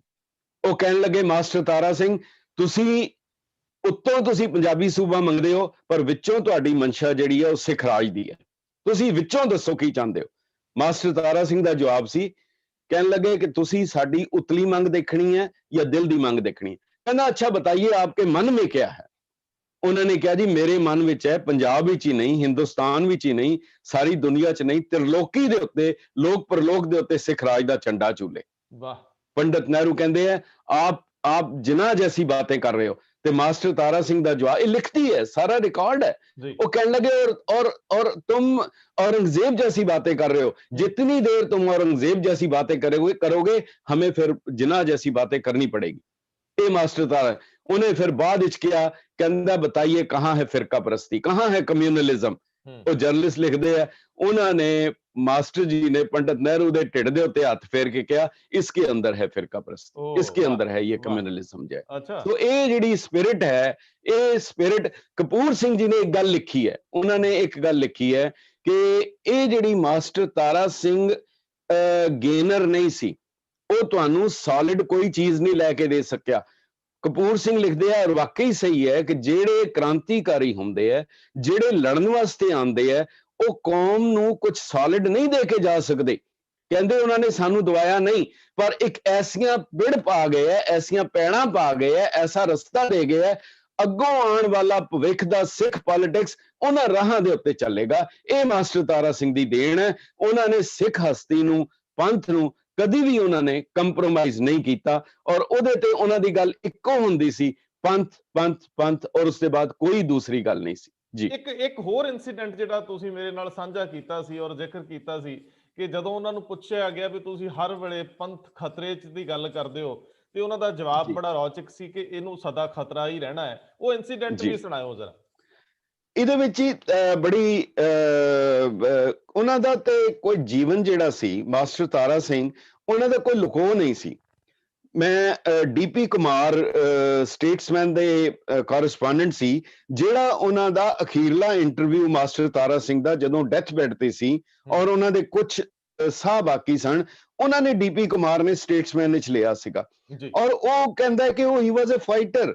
ਉਹ ਕਹਿੰਦਾ ਉਸ ਅਖੀਰਲੇ ਵੇਲੇ ਵੀ ਪੰਥ ਦੀ ਗੱਲ ਕਰ ਰਹੇ ਸੀ, ਉਹ ਬੋਲ ਨਹੀਂ ਸੀ ਪਾ ਰਹੇ, ਮਗਰ ਆਪਣਾ ਹੱਥ, ਮੁੱਠੀ ਜਿਹੜੀ ਹੈ ਦੂਜੇ ਹੱਥ ਦੇ ਉੱਤੇ ਮਾਰ ਕੇ ਦੱਸਣ ਦੀ ਕੋਸ਼ਿਸ਼ ਕਰ ਰਹੇ ਸੀ, ਪਰ ਫਿਰ ਬੜੀ ਮੱਧਮ ਆਵਾਜ਼ ਵਿੱਚ ਬੋਲ ਰਹੇ ਸੀ। ਉਹਨਾਂ ਨੂੰ ਪੁੱਛਿਆ ਕਿ ਤੁਹਾਨੂੰ ਇਸ ਵੇਲੇ ਦੀ ਲੀਡਰਸ਼ਿਪ ਵਿੱਚ ਹਿੰਦੁਸਤਾਨ ਵਿੱਚ ਕੌਣ ਤੁਹਾਨੂੰ ਪਸੰਦ ਹੈ? ਉਹ ਕਹਿਣ ਲੱਗੇ, ਉਹਨਾਂ ਦਾ ਕਹਿਣਾ ਸੀ, ਮੈਂ ਰਾਜਕੋਪਾਲਾਚਾਰੀ ਨੂੰ ਸੁਣਦਾ, ਮੈਂ ਅਸ਼ੋਕ ਮਹਿਤਾ ਦੀ ਕਦਰ ਕਰਦਾ, ਮੈਂ ਜੈ ਪ੍ਰਕਾਸ਼ ਨਾਰਾਇਣ ਦੀ ਕਦਰ ਕਰਦਾ, ਮੈਂ ਉਹ ਜਿਹੜੇ ਸਰਹੱਦੀ ਗਾਂਧੀ ਖਾਨ ਅਬਦੁਲ ਗਫਾਰ ਖਾਨ ਦੀ ਇੱਜ਼ਤ ਕਰਦਾ। ਮਗਰ ਉਹਨਾਂ ਨੂੰ ਪੁੱਛਿਆ ਮਹਾਤਮਾ ਗਾਂਧੀ, ਉਹ ਕਹਿਣ ਲੱਗੇ ਮੈਨੂੰ ਉਸ ਦੀ ਇੱਕ ਗੱਲ ਚੰਗੀ ਲੱਗਦੀ ਹੈ, ਉਹ ਭਾਵੇਂ ਚੰਗੀ ਹੋਏ ਮੰਦੀ ਹੋਏ ਝੂਠ ਨਹੀਂ ਸੀ ਬੋਲਦਾ। ਤੇ ਜਦੋਂ ਉਹਨਾਂ ਨੂੰ ਪੁੱਛਿਆ ਪੰਡਿਤ ਜਵਾਹਰ ਲਾਲ ਨਹਿਰੂ ਬਾਰੇ, ਡੀਪੀ ਕੁਮਾਰ ਨੇ ਕਿਹਾ, ਉਹਨਾਂ ਦਾ ਕਹਿਣਾ ਸੀ he had very poor opinion of Jawahar Lal Nehru. ਤੇ ਮੈਂ ਬਾਅਦ ਵਿੱਚ ਡੀਪੀ ਕੁਮਾਰ ਨਾਲ ਮੇਰੀ ਗੱਲ ਹੋਈ, ਮੈਂ ਕਿਹਾ ਉਹਨਾਂ ਨੇ ਕੀ ਕਿਹਾ ਸੀ? ਉਹਨਾਂ ਨੇ ਕਿਹਾ ਸੀ ਬੇਈਮਾਨ ਪੋਲੀਟੀਸ਼ੀਅਨ ਸੀ। ਇਹ ਮਾਸਟਰ ਜੀ ਦਾ ਸੀ। ਲੇਕਿਨ ਜਿਹੜਾ ਜਥੇਦਾਰ ਗੁਰਚਰਨ ਸਿੰਘ ਟੌਹੜਾ ਵਾਲੀ ਗੱਲ ਤੁਸੀਂ ਸੁਣਾਉਂਦੇ ਸੀਗੇ ਹਾਂਜੀ ਕਿ ਜਦੋਂ ਮਾਸਟਰ ਜੀ ਇਹ ਕਹਿਣ ਲੱਗੇ ਕਿ ਪੰਥ ਖਤਰੇ 'ਚ ਇਸ ਕਰਕੇ ਹੈ ਕਿਉਂਕਿ ਇਹ ਕੀਮਤੀ ਚੀਜ਼ ਆ, ਇਹਦੇ ਤੇ ਸਦਾ ਖਤਰਾ ਰਹਿਣਾ, ਉਹ ਇਨਸੀਡੈਂਟ ਬੜਾ ਦਿਲਚਸਪ ਸੀ ਜੀ। ਸਰ ਆਪਣੇ ਜਥੇਦਾਰ ਗੁਰਚਰਨ ਸਿੰਘ ਜੀ ਟੌਹੜਾ ਨੇ ਇਹ ਕਿਹਾ, ਕਹਿੰਦੇ ਕਿ ਮੈਂ ਮਾਸਟਰ ਤਾਰਾ ਸਿੰਘ ਜੀ ਨੂੰ ਇੱਕ ਵਾਰੀ ਪੁੱਛਿਆ ਕਿ ਜਦੋਂ ਹੁੰਦਾ ਤੁਸੀਂ ਹਰ ਵੇਲੇ ਕਹਿੰਦੇ ਹੋ ਪੰਥ ਖਤਰੇ 'ਚ ਹੈ, ਪੰਥ ਖਤਰੇ 'ਚ ਹੈ, ਪੰਥ ਖਤਰੇ 'ਚ ਹੈ, ਕੀ ਕਦੇ ਪੰਥ ਤੋਂ ਖਤਰਾ ਖਤਮ ਹੋਏਗਾ? ਉਹਨਾਂ ਦਾ ਜਵਾਬ ਸੀ ਮਾਸਟਰ ਤਾਰਾ ਸਿੰਘ ਜੀ ਦਾ, ਕਹਿੰਦੇ ਕਦੀ ਖਤਮ ਨਹੀਂ ਹੋਏਗਾ। ਉਹ ਕਹਿਣ ਲੱਗੇ ਕੀ ਕਾਰਨ? ਉਹ ਕਹਿੰਦੇ ਹਰ ਕੀਮਤੀ ਚੀਜ਼ ਨੂੰ ਖਤਰਾ ਹੈ, ਸੁਹੱਪਣ ਨੂੰ ਖਤਰਾ ਹੈ, ਆਚਰਣ ਨੂੰ ਖਤਰਾ ਹੈ, ਕਰੈਕਟਰ ਨੂੰ ਖਤਰਾ ਹੈ, ਸੋਨੇ ਚਾਂਦੀ ਨੂੰ ਖਤਰਾ ਹੈ, ਹੀਰੇ ਜਵਾਹਰਾਤ ਨੂੰ ਖਤਰਾ ਹੈ। ਇਹਦੀ ਹਿਫਾਜ਼ਤ ਕਰਨੀ ਪੈਂਦੀ ਹੈ, ਇਹਦੀ ਪ੍ਰੋਟੈਕਸ਼ਨ ਕਰਨੀ ਪੈਂਦੀ ਹੈ। ਸੜਕ ਦੇ ਕਿਨਾਰੇ ਪਏ ਰੋੜੇ ਪੱਥਰਾਂ ਨੂੰ ਕੋਈ ਖਤਰਾ ਨਹੀਂ। ਮਾਸਟਰ ਜੀ ਕਹਿਣ ਲੱਗੇ ਜਿਸ ਦਿਨ ਪੰਥ ਤੋਂ ਖਤਰਾ ਖਤਮ ਹੋ ਗਿਆ, ਇਹ ਸਮਝ ਲੈਣਾ ਕਿ ਹੁਣ ਪੰਥ ਹੀ ਨਹੀਂ ਰਿਹਾ, ਇਹ ਤਾਂ ਬਿਲਕੁਲ ਯੂਜ਼ਲੈਸ ਚੀਜ਼ ਹੋ ਗਈ ਹੈ। ਸੋ ਇਹ ਜਿਹੜੀ ਉਹਨਾਂ ਦੀ ਸਪਿਰਿਟ ਸੀਗੀ ਕਿ ਉਹ ਸਾਰਾ ਕੁਝ, ਮੈਂ ਇੱਕ ਘਟਨਾ ਹੋਰ ਦੱਸਣਾ ਚਾਹਾਂਗਾ ਜ਼ਰੂਰ ਉਹਨਾਂ ਦੇ ਜੀਵਨ ਦੀ। ਮੈਂ ਮਾਸਟਰ ਤਾਰਾ ਸਿੰਘ ਜੀ ਦੀ ਗੁਜ਼ਰਨ ਤੋਂ ਬਾਅਦ ਉਹਨਾਂ ਦੇ ਘਰ ਗਿਆ ਔਰ ਮਾਸਟਰ ਤਾਰਾ ਸਿੰਘ ਜੀ ਦੀ ਧਰਮ ਪਤਨੀ, ਹਾਂਜੀ, ਉਹਨਾਂ ਨੂੰ ਮੈਂ ਮਿਲਿਆ। ਮੈਂ ਉਹਨਾਂ ਨੂੰ, ਬਹੁਤ ਬਜ਼ੁਰਗ ਸਨ ਤੇ ਮਾਤਾ ਜੀ, ਤੇ ਮੈਂ ਉਹਨਾਂ ਨੂੰ ਕਿਹਾ ਕਿ ਤੁਸੀਂ ਕੋਈ ਮਾਸਟਰ ਤਾਰਾ ਸਿੰਘ ਦੀ ਗੱਲ ਦੱਸ ਸਕਦੇ ਹੋ? ਉਹ ਸਿੱਧੀ ਸਾਦੀ, ਜਿਵੇਂ ਆਮ ਇੱਕ ਪੰਜਾਬੀ ਔਰਤ ਹੁੰਦੀ ਹੈ, ਬਜ਼ੁਰਗ ਔਰਤ ਹੈ, ਉਹ ਕਹਿਣ ਲੱਗੇ ਮੈਂ ਕੀ ਦੱਸਾਂ, ਮੈਂ ਕੀ ਕਹਿ ਸਕਨੀ ਆ, ਮੈਂ ਕੁਝ ਨਹੀਂ ਕਹਿ ਸਕਨੀ। ਮੈਂ ਕਹਿੰਦੀ ਕੁਝ ਤੇ ਗੱਲ ਯਾਦ ਹੋਏਗੀ। ਉਹ ਕਹਿਣ ਲੱਗੇ ਹਾਂ ਮੈਨੂੰ ਇੱਕ ਗੱਲ ਯਾਦ ਹੈ, ਇੱਕ ਗੱਲ ਯਾਦ ਹੈ ਕਿ ਜਦੋਂ ਮੈਂ ਨਵੀਂ ਵਿਆਹੀ ਆਈ, ਪਹਿਲੀ ਵਾਰੀ ਆਈ ਉਹਨਾਂ ਦੇ ਕੋਲ, ਸਾਡਾ ਮੀਆਂ ਬੀਵੀ ਦੇ ਤੌਰ ਤੇ ਜਦੋਂ ਸਾਡੀ ਪਹਿਲੀ ਮੁਲਾਕਾਤ ਹੋਈ, ਤਾਂ ਉਸ ਵੇਲੇ ਪਹਿਲੀ ਗੱਲ ਜਿਹੜੀ ਸਾਡੀ ਗੱਲਬਾਤ ਹੋਈ, ਉਹ ਮਾਸਟਰ ਤਾਰਾ ਸਿੰਘ ਨੇ ਗੱਲ ਸ਼ੁਰੂ ਕੀਤੀ। ਉਹ ਕਹਿਣ ਲੱਗੇ ਇੱਕ ਗੱਲ ਯਾਦ ਰੱਖੀ, ਇਹ ਜਿਹੜੀ ਮਾਇਆ ਹੈ, ਇਹ ਜਿਹੜਾ ਪੈਸਾ ਹੈ, ਇਹ ਪਾਪਾਂ ਬਾਝੋਂ ਹੋਵੇ ਨਹੀਂ, ਮੋਇਆ ਸਾਥ ਨਾ ਜਾਈ। ਉਸ ਦੇ ਬਾਅਦ ਉਹ ਕਹਿਣ ਲੱਗੇ ਕਿ ਮੈਂ ਉਹਨਾਂ ਦੇ ਨਾਲ ਕਦੀ ਪੈਸਿਆਂ ਦੀ ਗੱਲ ਨਹੀਂ ਕੀਤੀ, ਬਹੁਤ ਕਦੀ ਗੱਲ ਹੀ ਨਹੀਂ ਕੀਤੀ। ਔਰ ਕਹਿੰਦੇ ਉਸ ਵੇਲੇ ਹਾਲਤ ਇਹ ਹੋ ਗਈ ਕਿ 2-3 ਦਿਨ ਤੋਂ ਸਾਡੇ ਘਰ ਚੁੱਲ੍ਹਾ ਨਹੀਂ ਸੀ ਜਲਿਆ। ਉਹਨਾਂ ਦੇ ਕਹਿਣ ਲੱਗੇ, ਮਾਤਾ ਜੀ ਦੱਸਣ ਲੱਗੇ, ਮੈਂ ਮਾਸਟਰ ਜੀ ਨੂੰ ਕਿਹਾ ਕਿ ਇਹ ਪੰਥ ਦਾ ਤੁਹਾਡੇ ਕੋਲ ਅਕਾਲੀ ਦਲ ਦਾ 50,000 ਰੁਪਇਆ ਪਿਆ ਹੋਇਆ, 50,000 ਰੁਪਇਆ ਪਿਆ, ਇਹਦੇ ਚੋਂ ਅਗਰ ਮੈਂ 5 ਰੁਪਏ ਲੈ ਲਾਂ ਤੇ ਘੱਟੋ ਘੱਟ ਬੱਚਿਆਂ ਨੂੰ ਰੋਟੀ ਖਵਾ ਦਿਆਂ। ਇਹ ਖਾਲੀ ਕਹਿਣ ਦੀਆਂ ਗੱਲਾਂ ਨਹੀਂ ਹੈ। ਮਾਸਟਰ ਜੀ ਦਾ ਜਵਾਬ ਸੀ, ਤੇਰਾ ਕੀ ਖਿਆਲ ਹੈ, ਮੈਂ ਜਾਣਦੇ ਬੁੱਝਦਿਆਂ ਆਪਣੇ ਬੱਚਿਆਂ ਨੂੰ ਜ਼ਹਿਰ ਖਵਾ ਦਿਆਂ? ਇਹ ਸਪਿਰਿਟ ਸੀ ਜਿਹੜੀ ਮਾਸਟਰ ਤਾਰਾ ਸਿੰਘ ਦਾ ਜੀਵਨ ਸੀ ਔਰ ਉਹਨਾਂ ਦਾ ਆਚਰਣ ਦਾ ਜੀਵਨ। ਇਸ ਤੋਂ ਅੰਦਾਜ਼ਾ ਲਗਾਓ 1927, ਤੁਸੀਂ 100 ਸਾਲ ਪਹਿਲੇ ਪੰਜਾਬੀ ਲਿਟਰੇਚਰ ਦੇ ਵਿੱਚ ਮਾਸਟਰ ਤਾਰਾ ਸਿੰਘ ਦੀ ਕਿਤਾਬ ਹੈ ਗ੍ਰਸਤ ਧਰਮ ਸਿੱਖਿਆ। ਜੀ ਉਹਨਾਂ ਨੇ ਕਰੈਕਟਰ ਦੇ ਉੱਤੇ ਕਿ ਕਰੈਕਟਰ ਖਰਾਬ ਹੋਣ ਦਾ ਕਾਰਨ ਕੀ ਹੈ, ਇਸ ਤੋਂ ਬਚਿਆ ਕਿੱਦਾਂ ਜਾ ਸਕਦਾ ਹੈ। ਔਰ ਮਾਸਟਰ ਜੀ ਨੇ ਉਸ ਵੇਲੇ ਲਿਖਿਆ, ਉਹਨਾਂ ਨੇ ਸੰਤ ਅਤਰ ਸਿੰਘ ਜੀ ਕੋਲੋਂ ਅੰਮ੍ਰਿਤ ਛਕਿਆ ਸੀ ਉਹਨਾਂ ਨੇ, ਔਰ ਨਾਂ ਵੀ ਉਹਨਾਂ ਨੇ ਸੰਤ ਅਤਰ ਸਿੰਘ ਜੀ ਨੇ ਦਿੱਤਾ ਸੀ ਔਰ ਉਹਨਾਂ ਨੇ ਕਿਹਾ ਸੀ ਤੂੰ ਪੱਥਰ ਹੈ, ਤੂੰ ਪੱਥਰ ਦੀ ਤਰ੍ਹਾਂ ਹੈ। ਔਰ ਮਾਸਟਰ ਤਾਰਾ ਸਿੰਘ ਆਪਣੇ ਘਰ 'ਚ ਪਹਿਲਾ ਸ਼ਖਸ ਸੀ, ਬੱਚਿਆਂ ਔਰ ਵੱਡਾ ਵੀ ਨਹੀਂ ਸੀ, ਛੋਟੇ ਸੀ, ਇਹਨਾਂ ਦੇ ਵੱਡੇ ਭਰਾ ਵੀ ਸੀ, ਪਰ ਇਹ ਪਹਿਲਾ ਸੀ ਜਿਹੜਾ ਕਿ ਅੰਮ੍ਰਿਤ ਛਕ ਕੇ ਆਏ। ਘਰਦਿਆਂ ਨੇ ਸ਼ੁਰੂ ਵਿੱਚ ਨਾਰਾਜ਼ਗੀ ਜ਼ਰੂਰ ਜ਼ਾਹਿਰ ਕੀਤੀ ਕਿ ਤੂੰ ਕੈਸਾਧਾਰੀ ਹੋ ਗਿਆ, ਪਰ ਚੂੰਕਿ ਸਹਿਜਧਾਰੀ ਪਰਿਵਾਰ ਸੀ, ਪਰ ਉਹਨਾਂ ਦਾ ਜੀਵਨ ਦੇਖ ਕੇ ਉਹਨਾਂ ਦੇ ਛੋਟੇ ਭਰਾ, ਉਹਨਾਂ ਦੇ ਵੱਡੇ ਭਰਾ, ਉਹ ਸਾਰੇ ਦੇ ਸਾਰੇ, ਸਾਰਾ ਪਰਿਵਾਰ ਜਿਹੜਾ ਸੀ ਉਹ ਅੰਮ੍ਰਿਤਧਾਰੀ ਹੋ ਗਿਆ। ਇਹ ਮਾਸਟਰ ਇੱਕ ਹਿੰਦੂ ਤੋਂ ਸਿੱਖ ਬਣ ਗਏ, ਹਿੰਦੂ ਤੋਂ ਸਿੱਖ ਬਣ ਗਏ। ਔਰ ਜੀ, ਔਰ ਮੈਂ ਫਿਰ ਉਹਦੇ 'ਚ ਜਿਹੜਾ ਹਵਾਲਾ ਜੁੜਦਾ ਦਿੱਲੀ ਦੀ ਸਟੇਜ ਦੇ ਉੱਤੇ ਜਿਹੜੇ ਡਾਕਟਰ ਸੁਸ਼ੀਲਾ ਨਈਅਰ ਦਾ, ਜਿਹੜਾ ਮੈਂ ਆਪ ਨੂੰ ਦੱਸਿਆ ਸ਼ਾਇਦ, ਹਾਂਜੀ, ਉਹ ਬੜਾ ਦਿਲਚਸਪ ਸੀਗਾ। ਇਹ ਹੈਲਥ ਮਿਨਿਸਟਰ ਸੀਗੇ ਦੇਸ਼ ਦੇ। ਹਾਂਜੀ ਜੀ ਜੀ ਜੀ ਜੀ ਜੀ ਜੀ, ਉਹ ਵਾਕਿਆ ਸੁਣਾ ਦਿਓ। ਉਹ ਦਿੱਲੀ ਦੀ ਜੀ ਜੀ ਦਿੱਲੀ ਦੀ ਸਟੇਜ ਸੀ, ਕਿਉਂਕਿ ਬੜੀ ਸਪਸ਼ਟ ਹੈ ਆਰੀਆ ਸਮਾਜ ਦਾ ਪੰਜਾਬ ਦੇ ਵਿੱਚ ਬੜਾ ਵੱਡਾ ਦਬਦਬਾ ਹੈ, ਰੋਲ ਹੈ, ਸਾਰੇ ਸਕੂਲ ਡੀਏਵੀ ਉਹਨਾਂ ਦੇ ਹੈ। ਮਗਰ ਅਫਸੋਸ ਇਹ ਹੈ ਕਿ ਆਰੀਆ ਸਮਾਜ ਦੀ ਜਿਹੜੀ ਧਰਮ ਪੁਸਤਕ ਹੈ ਸਵਾਮੀ ਦਇਆਨੰਦ ਦੀ ਲਿਖੀ ਹੋਈ, ਉਹਦੇ ਵਿੱਚ ਨਾ ਕੇਵਲ ਗੁਰੂ ਸਾਹਿਬਾਨ ਬਾਰੇ ਤੇ ਸਮਝ ਆਉਂਦੀ ਹੈ, ਉਹਨਾਂ ਨੇ ਸ਼੍ਰੀ ਕ੍ਰਿਸ਼ਨ ਬਾਰੇ, ਉਹਨਾਂ ਨੇ ਕਬੀਰ ਸਾਹਿਬ ਬਾਰੇ, ਧਰੂ ਪ੍ਰਹਿਲਾਦ ਬਾਰੇ, ਉਹਨਾਂ ਨੇ ਹੋਰ ਜਿੰਨੇ ਵੀ ਦੇਵੀ ਦੇਵਤਾ ਸਾਰਿਆਂ ਨੂੰ ਬੜੀ ਬੁਰੀ ਤਰ੍ਹਾਂ ਖੰਡਨ ਕੀਤਾ। ਔਰ ਉਹਦੇ ਵਿੱਚ ਉਹਨਾਂ ਨੇ ਇਹ ਸੋਚ ਦੇ ਅਖੀਰ 'ਚ ਹੈ, ਉਹਨਾਂ ਨੇ ਲਿਖਤੀ ਤੌਰ ਤੇ ਕਿਹਾ ਹੈ कि गुरु गोविंद सिंह ने ये 5 ककार जो है उस वक्त के लिए चलाए थे, जैसे वाम मार्गियों ने 5 मकार चला दिए। उन्होंने ककार है 5 मकार है मीन, मैथुन, मदिरा, मुद्रा, मांस। इस तरीके से गुरु गोविंद सिंह ने चलाए। अब इनकी आवश्यकता नहीं है, अब सिखों को चाहिए कि ये दुर्मत का त्याग कर वेद मत का प्रचार करे। ये उन्होंने फिलॉसफी सी। मगर अफसोस है इस किताब ਲਈ ਵੀ ਗਿਆਨੀ ਜ਼ੈਲ ਸਿੰਘ ਜੀ ਵੇਲੇ 5 ਲੱਖ ਰੁਪਇਆ ਉਹਨਾਂ ਨੂੰ ਦਿੱਤਾ ਗਿਆ। ਖੈਰ ਉਹ ਇੱਕ ਵੱਖਰਾ ਰਾਜਨੀਤਿਕ ਬੰਦਿਆਂ ਦੀ ਮਜਬੂਰੀ ਹੁੰਦੀ ਹੈ। ਤਾਂ ਸੁਸ਼ੀਲਾ ਨਈਅਰ, ਲਾਜਪਤ ਰਾਏ, ਇਹ ਸਾਰੇ ਜਿੰਨੇ ਸੀ ਇਹ ਆਰੀਆ ਸਮਾਜੀ ਲੀਡਰ ਸਨ। ਤਾਂ ਸੁਸ਼ੀਲਾ ਨਈਅਰ ਨੇ ਦਿੱਲੀ ਦੀ ਸਟੇਜ ਦੇ ਉੱਤੇ, ਗੁਰਪੁਰਬ ਦੀ ਸਟੇਜ ਸੀ, ਤਾਂ ਪ੍ਰਬੰਧਕ ਬੁਲਾ ਲੈਂਦੇ ਆ ਤੇ ਉੱਥੇ ਉਹਨਾਂ ਨੇ ਕਹਿ ਦਿੱਤਾ कि सिख पैदा हुए थे हिंदुओं की रक्षा के लिए, अब हिंदू अपनी रक्षा के काबिल हो गए हैं, अब इनकी क्या आवश्यकता है, यानी असी एक हो जाइए, असी एकता कर लीए, मुड़ इक्को बन जाइए। उस वेले मास्टर जी खड़े हो गए, कहन लगे सुशीला नैयर नूं कि इस तरह है कि मैं एक हिंदू तो सिख बनया, मैं सिर्फ 2 सवाल पूछने हैं, मैनू जवाब दे दो, मैं हो सकता मुड़ हिंदू बन जाऊं। वो कहंदे जी पूछिए। मास्टर जी ने कहा कि सिख क्यों पैदा हुए? कहते हिंदुओं की रक्षा के लिए। कहते हिंदू क्यों पैदा हुए? कोई जवाब नहीं। कहते एवें ही। कहते हो सकता है तुहानू कल फिर लोड़ पै जाए, जे तुसी खत्म करता फिर की करोगे? और ये गल सही है। जदों पीस मिशन दी मीटिंग सी, पीस कमीशन दी मीटिंग सी, मास्टर तारा सिंह हर वेले 3 फुटी किरपान रखते सी। महात्मा गांधी ने उन्होंने टॉन्ट करके कहा, हालांकि महात्मा गांधी ने तो इत्थों तक कहता सी गुरु गोबिंद सिंह गुमराह देश भगत थे क्योंकि वो कृपान रखते थे। तो महात्मा गांधी ने मास्टर जी ने कहा, मास्टर जी ये पीस मिशन की मीटिंग है, तुसी ये कृपान इत्थे क्यों लेके आए हो? मास्टर जी का जवाब सी तुम्हारी रक्षा के लिए, हो सकता है तैनू लोड़ पै जाए, तेरी रक्षा ली चाहिए है। सो ये जिहड़ी उन्हां दी स्पष्टवादिता सी। और खास करके एक इंसीडेंट जिहड़ा कि लैरी कॉलिंस ने भी लिखिया और उन्हां दी किताब दे विच है कि जदों फसाद पूरे जोर ते सी, चारे पासे तो सी, महाराजा पटियाला ने भी बड़ी मदद की, उन्होंने भी हथियार दिते और सारे पासियों सारियां पार्टियां हथियार इकट्ठे कर रही सी। कपूरथले मैनू सरदार मनजीत सिंह जिहड़े मास्टर तारा सिंह दे पीए सी, उन्होंने एक इंसीडेंट दस्सिया। वो कहन लगे कि अकाली दल ने उस वेले सरदार ईशर सिंह मजैल, ऊधम सिंह नागोके, मास्टर तारा सिंह, दर्शन सिंह फेरूमान, ये सारे सन। और ज्ञानी करतार सिंह जिन्हां नूं दिमाग किया जांदा सी, इन्हां ने इन्हां ने भेजिया। ज्ञानी करतार सिंह जी और मनजीत सिंह गए कपूरथले दे महाराजे कोल ਕਿ ਸਾਨੂੰ 1100 ਰਾਈਫਲਾਂ ਚਾਹੀਦੀਆਂ। ਜੀ ਮਨਜੀਤ ਸਿੰਘ ਜੀ ਕਹਿੰਦੇ ਆ ਕਪੂਰਥਲੇ ਦੇ ਮਹਾਰਾਜੇ ਨੇ ਕਿਹਾ ਕਿ ਮੈਂ ਤੁਹਾਨੂੰ 1300 ਰਾਈਫਲਾਂ ਦਿਆਂਗਾ, ਪਰ ਇੱਕ ਤੁਸੀਂ ਇੱਥੇ ਵਾਅਦਾ ਕਰੋ ਕਿ ਜੇ ਕਿਧਰੇ ਸਿੱਖ ਆਜ਼ਾਦ ਹੋ ਜਾਂਦੇ ਹੈ ਤਾਂ ਕਪੂਰਥਲਾ ਰਿਆਸਤ ਆਜ਼ਾਦ ਹੋਏਗੀ। ਜੀ ਤਾਂ ਉਹ ਗਿਆਨੀ ਕਰਤਾਰ ਸਿੰਘ ਕਹਿਣ ਲੱਗੇ ਐਡਾ ਵੱਡਾ ਫੈਸਲਾ ਅਸੀਂ ਕਿਸ ਤਰ੍ਹਾਂ ਕਰ ਸਕਦੇ ਹਾਂ, ਅਸੀਂ ਕਿੱਦਾਂ ਕਹਿ ਸਕਦੇ ਹਾਂ। ਉਹ ਕਹਿੰਦੇ ਜੀ ਪੁੱਛ ਕੇ ਆਓ। ਕਹਿੰਦੇ ਅਸੀਂ ਅੰਮ੍ਰਿਤਸਰ ਸਾਹਿਬ ਆ ਗਏ ਤੇ ਉਹਨਾਂ ਨੂੰ ਪੁੱਛਿਆ ਮਾਸਟਰ ਜੀ, ਉਹ ਤੇ ਕਹਿੰਦੇ ਤੁਹਾਨੂੰ 1300 ਰਾਈਫਲਾਂ ਦਿੰਨੇ ਆ, ਪਰ ਤੁਹਾਨੂੰ ਵਾਅਦਾ ਕਰੋ ਕਿ ਜੇ ਸਿੱਖ ਆਜ਼ਾਦ ਹੋ ਗਏ ਤੇ ਕਪੂਰਥਲਾ ਰਿਆਸਤ ਆਜ਼ਾਦ ਹੋ ਜਾਏਗੀ। ਉਹ ਕਹਿੰਦੇ ਮਨਜੀਤ ਸਿੰਘ ਕਹਿੰਦੇ ਮਾਸਟਰ ਜੀ ਨੇ 1 ਸੈਕਿੰਡ ਨਹੀਂ ਲਾਇਆ, ਕਹਿੰਦੇ ਮਨਜ਼ੂਰ ਹੈ, ਦੇ ਦਿੱਤੀਆਂ, ਹੋ ਗਿਆ, ਮਨਜ਼ੂਰ ਹੈ। ਉਹ ਕਹਿਣ ਲੱਗੇ ਅਸੀਂ ਬੜੇ ਹੈਰਾਨ ਹੋ ਗਏ ਕਿ ਐਡਾ ਵੱਡਾ ਫੈਸਲਾ ਇਹ ਕਿਸ ਤਰ੍ਹਾਂ ਕਹਿ ਦਿੱਤਾ, ਇੱਕਦਮ ਕਹਿ ਦਿੱਤਾ।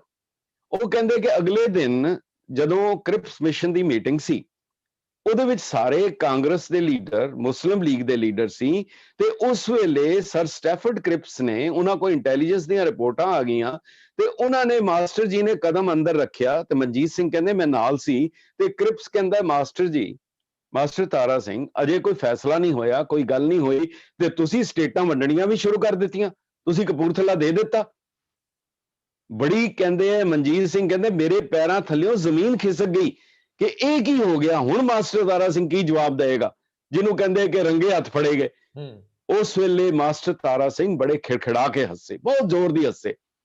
ਉਹ ਕਹਿੰਦਾ ਕ੍ਰਿਪਸ ਕਹਿੰਦਾ ਮਾਸਟਰ ਤਾਰਾ ਸਿੰਘ ਮੈਂ ਬੜਾ ਸੀਰੀਅਸ ਸਵਾਲ ਪੁੱਛ ਰਿਹਾ ਔਰ ਤੂੰ ਹੱਸ ਰਿਹਾ। ਮਾਸਟਰ ਜੀ ਦਾ ਜਵਾਬ ਸੀ ਮੈਂ ਤੁਹਾਨੂੰ ਬਹੁਤ ਸਿਆਣਾ ਸਮਝਿਆ ਸੀ ਪਰ ਤੁਸੀਂ ਹੈ ਨਹੀਂ। ਕਹਿੰਦਾ ਕੀ ਮਤਲਬ?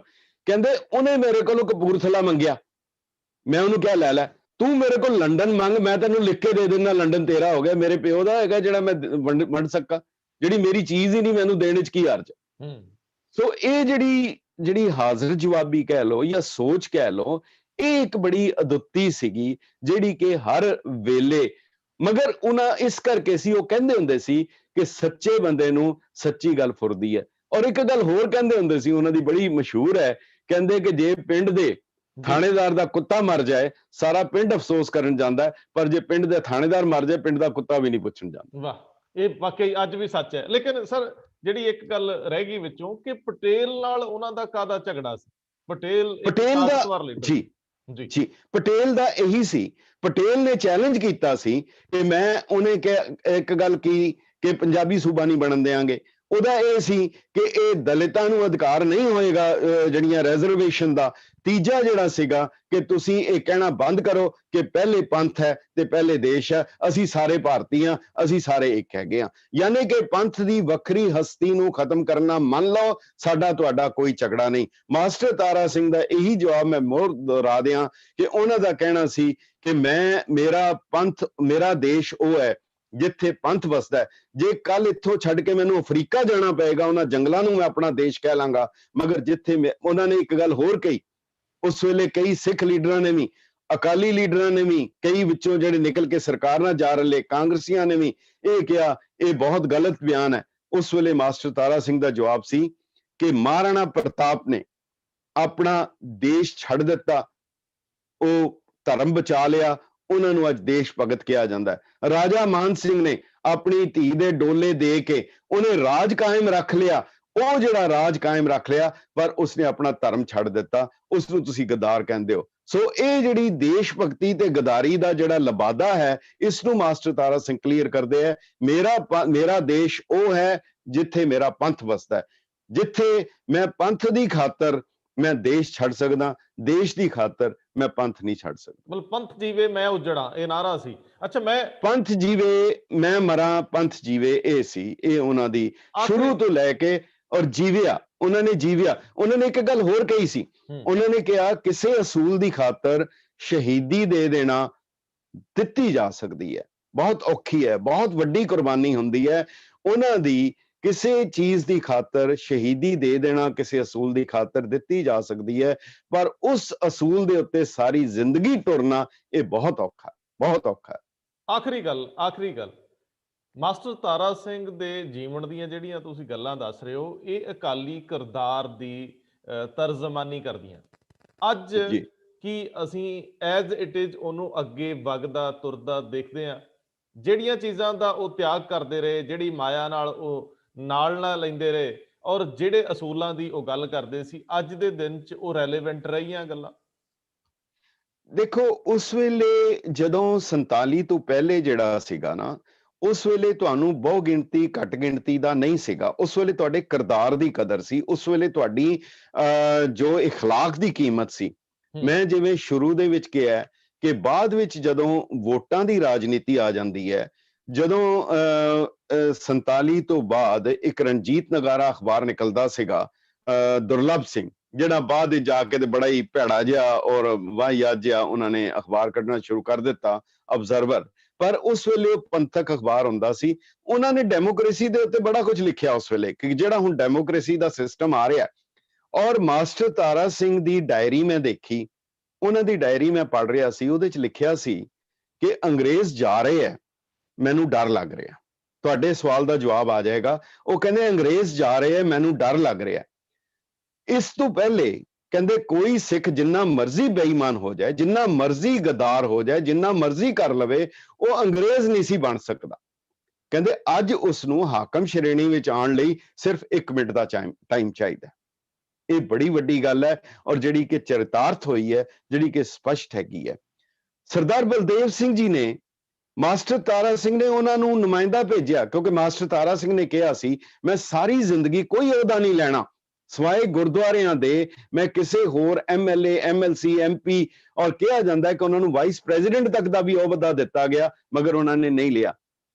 ਜਦੋਂ ਉਹਨਾਂ ਨੂੰ ਕਿਹਾ ਗਿਆ 47 ਵੇਲੇ ਤੁਸੀਂ ਡਿਫੈਂਸ ਮਿਨਿਸਟਰ ਲਈ ਤੁਸੀਂ ਆ ਜਾਓ, ਤੁਹਾਡਾ ਜ਼ਰੂਰੀ ਹੈ, ਮਾਸਟਰ ਜੀ ਨੇ ਉਸ ਵੇਲੇ ਸਰਦਾਰ ਬਲਦੇਵ ਸਿੰਘ ਜੀ ਨੂੰ ਕਿਹਾ ਕਿ ਇਹਨਾਂ ਨੂੰ ਲੈ ਲਓ, ਇਹ ਪੋਲਿਟਿਕਸ ਵਿੱਚੋਂ ਨਹੀਂ ਹਨ, ਇਮਾਨਦਾਰ ਹਨ, ਅਮੀਰ ਕਰਦੇ ਹਨ। ਸਰਦਾਰ ਬਲਦੇਵ ਸਿੰਘ ਡਿਫੈਂਸ ਮਿਨਿਸਟਰ ਬਣ ਗਏ। ਪਹਿਲਾ ਕੰਮ ਸਰਦਾਰ ਬਲਦੇਵ ਸਿੰਘ ਜੀ ਨੇ ਕੀਤਾ, ਮਾਸਟਰ ਤਾਰਾ ਸਿੰਘ ਨੂੰ ਅੰਦਰ ਕੀਤਾ, ਅਰੈਸਟ ਕੀਤਾ। ਔਰ ਉਸ ਵੇਲੇ ਪਟੇਲ ਦੀ ਕੋਰਸਪੋਂਡੈਂਸ ਹੀ ਲਿਖਿਆ ਕਿ ਪੰਡਿਤ ਨਹਿਰੂ ਨੇ, ਪਟੇਲ ਨੇ ਮਾਸਟਰ ਤਾਰਾ ਨੂੰ, ਪੰਡਿਤ ਜੀ ਨੂੰ ਲਿਖਿਆ, ਸਾਨੂੰ ਪੰਜਾਬ ਵਿੱਚ ਇੱਕ ਲੀਡਰ ਚਾਹੀਦਾ ਹੈ ਜਿਹੜਾ ਮਾਸਟਰ ਤਾਰਾ ਸਿੰਘ ਦਾ ਮੁਕਾਬਲਾ ਕਰ ਸਕੇ। ਅੱਛਾ, ਉਹਦੇ 'ਚ ਲਿਖਿਆ। ਔਰ ਉਹਨਾਂ ਦਾ ਜਵਾਬ ਸੀ ਕਿ ਇਹ ਲੱਭਣਾ ਮੁਸ਼ਕਲ ਹੈ। ਸਰਦਾਰ ਬਲਦੇਵ ਸਿੰਘ ਦੀ ਚਿੱਠੀ ਹੈ ਕਿ ਇਹ ਸੇਵਾ ਮੈਂ ਕਰ ਸਕਦਾ। ਅੱਛਾ ਜੀ, ਹੁਣ ਤੁਸੀਂ ਕੀ ਕਹੋਗੇ? ਇਹਦਾ ਕੀ ਜਵਾਬ ਹੈ? ਕੋਈ ਜਵਾਬ ਨਹੀਂਗਾ। ਸੋ ਉਹ ਜਿਹੜਾ ਹਾਲਾਤ ਬਣ ਗਏ, ਸਾਰੇ ਦੇ ਸਾਰੇ ਪੰਜਾਬੀ ਸੂਬੇ ਦੀ ਮੰਗ ਨੂੰ ਸ਼ੁਰੂ ਕਰਨ ਵਾਲੇ ਸਰਦਾਰ ਹੁਕਮ ਸਿੰਘ ਜੀ ਸਨ। ਉਹਨਾਂ ਨੇ ਲਿਖਿਆ, ਮਗਰ ਬਾਅਦ ਵਿੱਚ ਜਦੋਂ ਪੰਜਾਬੀ ਸੂਬੇ ਅਰੂਜ ਤੇ ਆ ਗਿਆ, ਉਹਦੀ ਡਿਸਾਈਡ ਕਰਨਾ ਸੀ, ਮੰਨਿਆ ਜਾਣਾ ਚਾਹੀਦਾ ਕਿ ਨਹੀਂ ਮੰਨਿਆ ਜਾਣਾ ਚਾਹੀਦਾ, ਦੇਣਾ ਕਿ ਨਹੀਂ ਦੇਣਾ। ਸਰਦਾਰ ਹੁਕਮ ਸਿੰਘ ਜੀ ਦੀ ਪਾਰਲੀਮੈਂਟ ਦੇ ਵਿੱਚ ਸਪੀਚ ਹੈ ਜੀ, ਕਿਧਰੇ ਹੋਰ ਨਹੀਂ। ਔਰ ਉਹਨਾਂ ਦੀ ਜੀਵਨੀ ਲਿਖੀ ਹੈ ਪ੍ਰਤਾਪ ਸਿੰਘ ਜੀ ਨੇ, ਉਹਦੇ ਵਿੱਚ ਵੀ ਲਿਖ ਦਿੱਤਾ, ਸੱਚ ਜਿਹੜਾ ਲੁਕਦਾ ਨਹੀਂ। ਉਹਦੇ ਤੇ ਹੁਕਮ ਸਿੰਘ ਜੀ ਨੇ ਲਿਖਿਆ, ਮੈਂ ਪੰਜਾਬੀ ਸੂਬੇ ਦੀ ਮੰਗ ਦਾ ਜਨਮਦਾਤਾ ਸੀ, ਇਹ ਮੇਰੇ ਜੀਵਨ ਦੀ ਸਭ ਤੋਂ ਵੱਡੀ ਗਲਤੀ ਸੀ ਜੀ। ਇਸ ਗਲਤੀ ਦੀ ਸਜ਼ਾ ਅਗਰ ਮੌਤ ਹੈ ਤੇ ਮੈਂ ਉਹਦੇ ਲਈ ਤਿਆਰ ਹਾਂ। ਉਹਨਾਂ ਨੇ ਅੱਗੇ ਲਿਖਿਆ, ਮੇਰੇ ਭਰਾ ਦਾ ਨਾਮ ਸੁਦਾਗਰ ਰਾਮ ਹੈ, ਜਿਨ੍ਹਾਂ ਲੋਕਾਂ ਨੇ ਮੇਰਾ ਕਪੂਰਥਲੇ ਵਾਲਾ ਮਕਾਨ ਦੇਖਿਆ, ਉੱਥੇ ਪਿਆ ਹੋਇਆ ਹੁੱਕਾ ਦੇਖ ਕੇ ਹੈਰਾਨ ਹੁੰਦੇ ਆ। ਮੈਂ ਆਪਣੇ ਸਾਲਿਆਂ ਨੂੰ ਕਿੱਦਾਂ ਮਨਾ ਕਰ ਸਕਦਾ ਕਿ ਹੁੱਕਾ ਨਾ ਪੀਣ? ਕਹਿੰਦੇ ਕਿ ਮੈਨੂੰ ਪਤਾ ਲੱਗਾ ਹੈ ਕਿ ਸਿੱਖਾਂ ਨੂੰ ਹਿੰਦੂ ਮੰਨਿਆ ਜਾਂਦਾ ਹੈ ਹਿੰਦੂ ਲਾਅ ਵਿੱਚ, ਅਗਰ ਐਡੀ ਵੱਡੀ ਕੌਮ ਸਾਨੂੰ ਆਪਣਾ ਹਿੱਸਾ ਮੰਨਦੀ ਹੈ, ਇਹਦੇ ਵਿੱਚ ਹਰਜ ਕੀ ਹੈ? ਜਦੋਂ ਆਪਣੇ ਵੀ ਸਾਥ ਛੱਡ ਜਾਣ। ਔਰ ਉਹਦੇ ਬਾਅਦ ਇਵਜ਼ਾਨਾ ਹੋਇਆ, ਸਰਦਾਰ ਸਾਹਿਬ ਨੂੰ ਉਹਨਾਂ ਨੇ ਡਿਪਟੀ ਸਪੀਕਰ ਬਣਾਤਾ, ਫਿਰ ਸਪੀਕਰ ਬਣਾਤਾ, ਫਿਰ ਗਵਰਨਰ ਬਣਾਤਾ। ਜਦੋਂ ਹਟ ਗਏ, ਜਦੋਂ ਸਾਰਾ ਕੁਝ ਹਟ ਗਏ, ਤਾਂ ਉਸ ਵੇਲੇ ਟੋੜਾ ਸਾਹਿਬ ਨੇ ਉਹਨਾਂ ਨੂੰ ਸਿੰਘ ਸਭਾ ਸ਼ਤਾਬਦੀ ਕਮੇਟੀ ਦਾ ਪ੍ਰਧਾਨ ਬਣਾਤਾ, ਜਿਹਦਾ ਨਾਰਾ ਸੀ ਹਮ ਹਿੰਦੂ ਨਹੀਂ। ਸੋ ਸਾਡੀ ਟ੍ਰੈਜਡੀ ਜਿਹੜੀ ਹੈ ਨਾ ਜੀ, ਉਹ ਬਹੁਤ ਹੈ। ਮਗਰ ਇੱਥੇ ਜਿਹੜਾ ਨੈਰੇਟਿਵ ਹੈਗਾ, ਉਹ ਲਿਖਣ ਵਾਲਾ ਕੋਈ ਹੋਰ ਹੈ। ਪਰ ਆਉਣ ਵਾਲਾ ਸਮਾਂ, ਔਰ ਜਿਤਨੀ ਦੇਖੋ ਦੇਸ਼ ਲਈ ਇੰਨੀ ਵੱਡੀ ਗੱਲ, ਅਗਰ ਉਹ ਮਾਸਟਰ ਤਾਰਾ ਸਿੰਘ ਇਹ ਨਾ ਕਰਦੇ, ਅੱਜ ਪਾਕਿਸਤਾਨ ਦੀ ਬਾਉਂਡਰੀ ਸਾਰੇ ਦੇ ਸਾਰੇ ਉਹਨਾਂ ਦੇ ਵੱਡੇ ਸ਼ਹਿਰਾਂ ਦੇ ਨਜ਼ਦੀਕ ਹੈ, 20 ਕਿਲੋਮੀਟਰ ਹੈ। ਸਿਆਲਕੋਟ, ਲਾਹੌਰ, ਕਸੂਰ, ਸਾਰੇ ਸ਼ਹਿਰ ਉਹਨਾਂ ਦੀ 20 ਕਿਲੋਮੀਟਰ 'ਚ ਹੈ। ਅਗਰ ਨਾ ਹੁੰਦਾ, ਇਹ ਹਾਲ ਹਿੰਦੁਸਤਾਨ ਦਾ ਹੋਣਾ ਸੀ, ਹਿੰਦੁਸਤਾਨ ਦੀ ਬਾਉਂਡਰੀ ਇਦਾਂ ਹੋਣੀ ਸੀ। ਪਰ ਅਫਸੋਸ ਹੈ, ਅਕਿਰਤਕਣਤਾ ਦੀ ਚਰਮ ਸੀਮਾ ਹੈ ਕਿ ਫਤਿਹਨਗਰ ਦਿੱਲੀ ਦੇ ਵਿੱਚ ਤਿਲਕ ਨਗਰ 'ਚ ਇੱਕ ਛੋਟੀ ਜਿਹੀ ਪਾਰਕ ਹੈ, ਉਹਦਾ ਨਾਮ ਮਾਸਟਰ ਤਾਰਾ ਸਿੰਘ ਪਾਰਕ ਸੀ, ਉਹ ਵੀ ਨਾਮ ਮਿਟਾ ਦਿੱਤਾ ਗਿਆ ਜੀ। ਇੱਕ ਬੁੱਤ ਨਹੀਂ ਲਗਾਇਆ। ਔਰ ਜੇ ਸਰਨਾ ਸਾਹਿਬ ਨੇ ਬੁੱਤ ਲਗਾਇਆ ਤਾਂ ਉਹ ਕੀ ਹੈ? ਰਕਾਬਗੰਜ ਸਾਹਿਬ ਦੀਆਂ ਟਾਇਲਟਸ ਦੇ ਵਿੱਚੋਂ ਇੱਕ ਟੁਕੜਾ ਕੱਟ ਕੇ ਉਹਦੇ ਚੋਂ ਦੀਵਾਰ ਦਾ, ਉਹਦੇ 'ਚ ਮਾਸਟਰ ਤਾਰਾ ਸਿੰਘ ਦਾ ਬੁੱਤ ਲਗਾਇਆ। ਸਰਨਾ ਸਾਹਿਬ ਕਹਿੰਦੇ ਮੈਂ ਮਾਸਟਰ ਤਾਰਾ ਸਿੰਘ ਦਾ ਬੁੱਤ ਲਗਾ ਕੇ ਉਹਦਾ ਮੂੰਹ ਜਿਹੜਾ ਹੈ ਉਹ ਮੈਂ ਪਾਰਲੀਮੈਂਟ ਵੱਲ ਕੀਤਾ। ਮੈਂ ਉਹਨਾਂ ਨੂੰ ਕਿਹਾ ਕਿ ਉਹਨਾਂ ਨੇ ਤਾਂ ਕਦੀ ਪਾਰਲੀਮੈਂਟ ਵੱਲ ਮੂੰਹ ਨਹੀਂ ਸੀ ਕੀਤਾ, ਤੁਸੀਂ ਉਧਰ ਮੂੰਹ ਕਰ ਦਿੱਤਾ। ਸੋ ਮਾਸਟਰ ਤਾਰਾ ਸਿੰਘ ਦੀ ਸਾਰੀ ਕਹਾਣੀ ਅਕਿਰਤ ਘਣਤਾ ਦੀ, ਗੱਦਾਰੀ ਦੀ, ਕੁਰਬਾਨੀ ਦੀ, ਇਹ ਜਿਹੜਾ ਇਤਿਹਾਸ ਹੈ 1885 ਤੋਂ ਲੈ ਕੇ 1967 ਤੱਕ ਦਾ, ਇਹ ਹਰ ਸਿੱਖ ਨੂੰ ਇਮਾਨਦਾਰੀ ਨਾਲ ਪੜ੍ਹਨਾ ਚਾਹੀਦਾ ਹੈ। ਬਹੁਤ ਲੋਕ ਹਨ ਜਿਹੜੇ ਕਿ ਉਸ ਚੀਜ਼ ਨੂੰ ਮਿਟਾਉਣ ਲਈ ਉਹ ਹੁਣ ਕਿਹਦੇ ਹੱਥਾਂ 'ਚ ਖੇਡ ਰਹੇ ਹੈ, ਇਹ ਵਾਹਿਗੁਰੂ ਜਾਣਦਾ। ਸਰਦਾਰ ਸਾਹਿਬ ਬਹੁਤ ਬਹੁਤ ਮਿਹਰਬਾਨੀ, ਤੁਸੀਂ ਬਹੁਤ ਵਿਸਥਾਰ ਨਾਲ ਦੱਸਿਆ ਔਰ ਮੇਰੇ ਵੀ ਬਹੁਤ ਸਾਰੀਆਂ ਨਵੀਆਂ ਗੱਲਾਂ ਪੱਲੇ ਪਈਆਂ ਨੇ। ਮੈਂ ਚਾਹੂੰਗਾ ਕਿ ਰੰਧਾਵਾ ਸਾਹਿਬ ਇੱਕ ਗੱਲ ਹੋਰ ਬੜੀ ਜ਼ਰੂਰੀ ਹੈ, ਜਿਹੜੀ ਤੁਸੀਂ ਰੈਲੇਵੈਂਟ ਦੀ ਗੱਲ ਕਰਦੇ ਹੋ, ਉਹ ਬਹੁਤ ਜ਼ਰੂਰੀ ਹੈ। ਮੈਂ ਤੁਹਾਨੂੰ ਦੱਸ ਰਿਹਾ ਸੀ ਲੈਰੀ ਕਾਲਿੰਸ ਦੀ ਕਿਤਾਬ, ਇਹ ਮੇਰੇ ਕੋਲ ਹੈਗੀ ਹੈ। ਲੈਰੀ ਕਾਲਿੰਸ ਦੀ ਕਿਤਾਬ ਹੈ, ਹਾਂਜੀ, ਫਰੀडम ਐਟ ਮਿਡਨਾਈਟ ਹੈ। ਇਹਦੇ ਵਿੱਚ ਉਹਨੇ ਇੱਕ ਇਨਸੀਡੈਂਟ ਲਿਖਿਆ ਕਿ ਜਦੋਂ ਹਾਲਾਤ ਪੰਜਾਬ ਦੇ ਬਹੁਤ ਵਿਗੜ ਗਏ ਤਾਂ ਮੁਹੰਮਦ ਅਲੀ ਜਿਨਾਹ ਦਾ, ਕਾਇਦੇ ਆਜ਼ਮ ਮੁਹੰਮਦ ਅਲੀ ਜਿਨਾਹ ਦਾ ਇੱਕ ਜਲੂਸ ਨਿਕਲਣਾ ਸੀ ਕਰਾਚੀ ਦੇ ਵਿੱਚ, ਜਿਹੜਾ ਕਿ ਉਹਨਾਂ ਦੀ ਆਜ਼ਾਦੀ ਦਾ ਹੈਗਾ ਸੀ। ਉਹ ਕਹਿਣ ਲੱਗੇ, ਇਹਦੇ 'ਚ ਲਿਖਿਆ ਹੈ ਕਿ ਉਹ ਸਾਰੀ ਲੀਡਰਸ਼ਿਪ ਮੁਸਲਿਮ ਲੀਗ ਦੀ ਉਹ ਮਾਊਂਟ ਬੈਟਨ ਦੇ ਕੋਲ ਆਈ ਔਰ ਉਹਨਾਂ ਨੇ ਕਿਹਾ ਕਿ ਮਾਸਟਰ ਤਾਰਾ ਸਿੰਘ ਨੇ ਪਲਾਨ ਕੀਤਾ ਹੈ ਮੁਹੰਮਦ ਅਲੀ ਜਿਨਾਹ ਨੂੰ ਬੰਬ ਨਾਲ ਉਡਾ ਦੇਣ ਦਾ। ਜੀ ਦੇਖੋ ਕਿੰਨਾ ਵੱਡਾ, ਇਹਨੂੰ ਅੱਜ ਨਾਲ ਜਰਾ ਤੁਸੀਂ ਕੰਪੇਅਰ ਕਰੋ। ਔਰ ਉਸ ਵੇਲੇ ਮਾਊਂਟ ਬੈਟਨ ਨੇ, ਜਿਹੜਾ CID ਅਫਸਰ ਖੜਾ ਸੀ, ਉਹਨੂੰ ਪੁੱਛਿਆ, ਉਹਨੇ ਸਿਰ ਹਿਲਾ ਦਿੱਤਾ ਕਿ ਸਾਡੇ ਕੋਲ ਖਬਰ ਹੈ ਜੀ। ਤਾਂ ਉਸ ਵੇਲੇ ਉਹਨੇ ਮਾਊਂਟ ਬੈਟਨ ਨੇ ਕਿਹਾ ਕਿ ਠੀਕ ਹੈ। ਉਹ ਕਹਿਣ ਲੱਗੇ ਕਿ ਤੁਸੀਂ ਇਹਦਾ ਕੀ ਪ੍ਰਬੰਧ ਕੀਤਾ? ਮਾਊਂਟ ਬੈਟਨ ਨੇ ਕਿਹਾ ਕਿ ਉਹ ਮੈਂ ਤੁਹਾਨੂੰ ਨਹੀਂ ਦੱਸ ਸਕਦਾ, ਮੈਂ ਨਹੀਂ ਦੱਸ ਸਕਾਂਗਾ। ਉਹ ਕਹਿਣ ਲੱਗੇ ਕੀ ਤੂੰ ਸਾਡੇ ਕਾਇਦੇ ਆਜ਼ਮ ਨੂੰ ਮਰਵਾਉਣਾ ਚਾਹੁੰਦਾ? ਮਾਊਂਟ ਬੈਟਨ ਦਾ ਕਹਿਣਾ ਸੀ ਬਿਲਕੁਲ ਨਹੀਂ, ਮਗਰ ਉਹ ਕੀ ਕਰਨਾ ਹੈ ਇਹ ਮੈਂ ਤੁਹਾਨੂੰ ਨਹੀਂ ਦੱਸ ਸਕਦਾ। ਮੁਸਲਿਮ ਲੀਗ ਦੇ ਲੀਡਰ ਕਹਿਣ ਲੱਗੇ ਕਿ ਤੁਸੀਂ ਮਾਸਟਰ ਤਾਰਾ ਸਿੰਘ ਨੂੰ ਅਰੈਸਟ ਕਰੋ ਜੀ। ਕਮਾਲ ਦਾ ਜਵਾਬ ਹੈ, ਤੁਸੀਂ ਉਸ ਤੋਂ ਬਾਅਦ ਦੀਆਂ ਘਟਨਾਵਾਂ ਕਹਿਣ ਦੀ ਵੀ ਲੋੜ ਨਹੀਂ। ਮਾਊਂਟ ਬੈਟਨ ਉਹ ਸਮਝ ਰਿਹਾ, ਉਹ ਕਹਿੰਦਾ ਤੁਹਾਨੂੰ ਪਤਾ ਹੈ ਮਾਸਟਰ ਤਾਰਾ ਸਿੰਘ ਕਿੱਥੇ ਹੈ? ਇਸ ਵੇਲੇ ਦਰਬਾਰ ਸਾਹਿਬ ਵਿੱਚ ਹੈ, ਉਹ ਦਰਬਾਰ ਸਾਹਿਬ ਵਿੱਚ ਹੈ। ਔਰ ਕੀ ਸੋਚਿਆ ਜਾ ਸਕਦਾ ਹੈ ਕਿ ਕੋਈ ਪੁਲਿਸ ਜਾਂ ਫੌਜ ਦਰਬਾਰ ਸਾਹਿਬ ਦੇ ਅੰਦਰ ਦਾਖਲ ਹੋ ਸਕਦੀ ਹੈ? ਕਮਾਲ। ਇਹ ਮਾਊਂਟ ਬੈਟਨ ਦਾ ਜਵਾਬ ਸੀ। ਔਰ ਉਸ ਵੇਲੇ ਉਹਨਾਂ ਨੇ ਕਿਹਾ ਕਿ ਇਹਦਾ ਮਤਲਬ ਫਿਰ ਉਹਦੀ ਸਿਕਿਉਰਿਟੀ ਕੀ ਹੈ ਕਾਇਦੇ ਆਜ਼ਮ ਦੀ? ਮਾਊਂਟ ਬੈਟਨ ਨੇ ਕਿਹਾ ਕਿ ਮੈਂ ਇੱਕ ਸਿਕਿਉਰਿਟੀ ਦੇ ਸਕਦਾ, ਕੱਲ ਨੂੰ ਜਦੋਂ ਉਹਦਾ ਕਾਇਦੇ ਆਜ਼ਮ ਦਾ ਜਲੂਸ ਨਿਕਲੇਗਾ ਬੱਗੀ ਦੇ ਵਿੱਚ ਜਾਂ ਕਾਰ ਦੇ ਵਿੱਚ, ਉਹਦੀ ਨਾਲ ਦੀ ਸੀਟ ਤੇ ਮੈਂ ਬੈਠਾਂਗਾ, ਮੈਂ ਇਹ ਰਿਸਕ ਲਵਾਂਗਾ, ਪਰ ਮੈਂ ਦਰਬਾਰ ਸਾਹਿਬ ਦੇ ਅੰਦਰ ਫੌਜ ਜਾਂ ਪੁਲਿਸ ਨਹੀਂ ਭੇਜ ਸਕਦਾ। ਕਮਾਲ ਹੈ, ਕਮਾਲ ਹੈ, ਕਮਾਲ। ਇਹ ਇਤਿਹਾਸ ਦਾ ਸਿਰਜਕ ਸੀ ਮਾਸਟਰ ਤਾਰਾ ਸਿੰਘ, ਇਤਿਹਾਸ ਦੀ ਪ੍ਰੇਰਣਾ ਸੀ। ਔਰ ਫਿਰ ਉਹ ਲੋਕ ਜਿਨ੍ਹਾਂ ਦੇ ਆਪਣੇ ਅੱਗੋਂ ਕੋਹਨਮੋਹਨ ਹੋ ਗਏ, ਉਹ ਕਹੀ ਜਾਂਦੇ ਜੀ ਉਹ ਹਿੰਦੂ ਤੋਂ ਬਣਿਆ ਸੀ, ਹੁਣ ਇਸ ਦਾ ਕੀ ਜਵਾਬ ਦੇ ਸਕਦਾ? ਇਹਦਾ ਕੋਈ ਕਿਸੇ ਕੋਲ ਜਵਾਬ ਨਹੀਂ ਹੈਗਾ। ਉਹਨਾਂ ਦੇ ਕਿਰਦਾਰ ਉਹ ਆਪਣੀ ਨਿਭਾ ਗਏ ਔਰ ਉਹਨਾਂ ਦਾ ਜੀਵਨ ਔਰ ਆਚਰਣ ਜਿਹੜਾ ਸੀ ਅਖੀਰ ਤੱਕ ਸਿੱਖੀ ਦੇ ਨਾਲ ਜੁੜਿਆ ਸੀ। ਡਾਕਟਰਾਂ ਨੇ ਜਦੋਂ ਉਹਨਾਂ ਨੂੰ ਕਹਿ ਦਿੱਤਾ ਕਿ ਤੁਹਾਡਾ ਆਪਰੇਸ਼ਨ ਜ਼ਰੂਰੀ ਹੈ, ਪਰ ਇਹਦੇ ਵਿੱਚ ਤੁਹਾਡੇ 60% ਮੌਤ ਦੇ ਚਾਂਸ ਹੈ, ਤੇ ਮਾਸਟਰ ਤਾਰਾ ਬਾਰੀ ਦੀ ਇੱਕ ਗੱਲ ਹੈ, ਤੁਹਾਨੂੰ ਸਾਰੀ ਉਮਰ ਉਹ ਪਿਸ਼ਾਬ ਦੀ ਥੈਲੀ ਜਿਹੜੀ ਹੈ ਉਹ ਨਾਲ ਲੈ ਕੇ ਤੁਰਨੀ ਪਏਗੀ। ਮਾਸਟਰ ਤਾਰਾ ਸਿੰਘ ਦਾ ਡਾਕਟਰਾਂ ਨੂੰ ਜਵਾਬ ਸੀ ਕਿ ਮੈਂ ਅਗਰ 90% ਵੀ ਮੌਤ ਦਾ ਚਾਂਸ ਹੋਏ, 10% ਵੀ ਹੋਏ, ਤੁਸੀਂ ਆਪਰੇਸ਼ਨ ਕਰ ਦਿਓ, ਮੈਂ ਅਪਾਹਜ ਦੀ ਜ਼ਿੰਦਗੀ ਲੈ ਕੇ ਇਸ ਪੰਥ ਵਿੱਚ ਨਹੀਂ ਵਿਚਰ ਸਕਦਾ। ਵਾਕਈ ਜਜ਼ਬਾ ਸੀ, ਜਜ਼ਬਾ ਸੀ। ਬਹੁਤ ਮਿਹਰਬਾਨੀ ਸਰ, ਬਹੁਤ ਧੰਨਵਾਦ, ਬਹੁਤ ਧੰਨਵਾਦ। ਅਸੀਂ ਜੁੜਦੇ ਰਵਾਂਗੇ, ਇਤਿਹਾਸ ਦੀਆਂ ਉਹਨਾਂ ਬੰਦ ਗਲੀਆਂ ਦੇ ਗੇੜੇ ਕੱਢਦੇ ਰਵਾਂਗੇ ਜਿਨ੍ਹਾਂ ਦੇ ਵਿੱਚ ਸਾਡੇ ਲਈ ਪ੍ਰੇਰਨਾ ਪਈ ਆ, ਸਾਡਾ ਮਾਰਗਦਰਸ਼ਨ ਕਰਦੀਆਂ ਨੇ, ਸਾਡੇ ਪੁਰਖਿਆਂ ਦਾ ਬਹੁਤ ਕੁਝ ਪਿਆ। ਬਹੁਤ ਮਿਹਰਬਾਨੀ ਜੀ ਜੀ, ਬਹੁਤ ਬਹੁਤ ਧੰਨਵਾਦ। ਠੀਕ ਹੈ ਜੀ, ਵਾਹਿਗੁਰੂ ਜੀ ਕਾ ਖਾਲਸਾ, ਵਾਹਿਗੁਰੂ ਜੀ ਕੀ ਫਤਿਹ।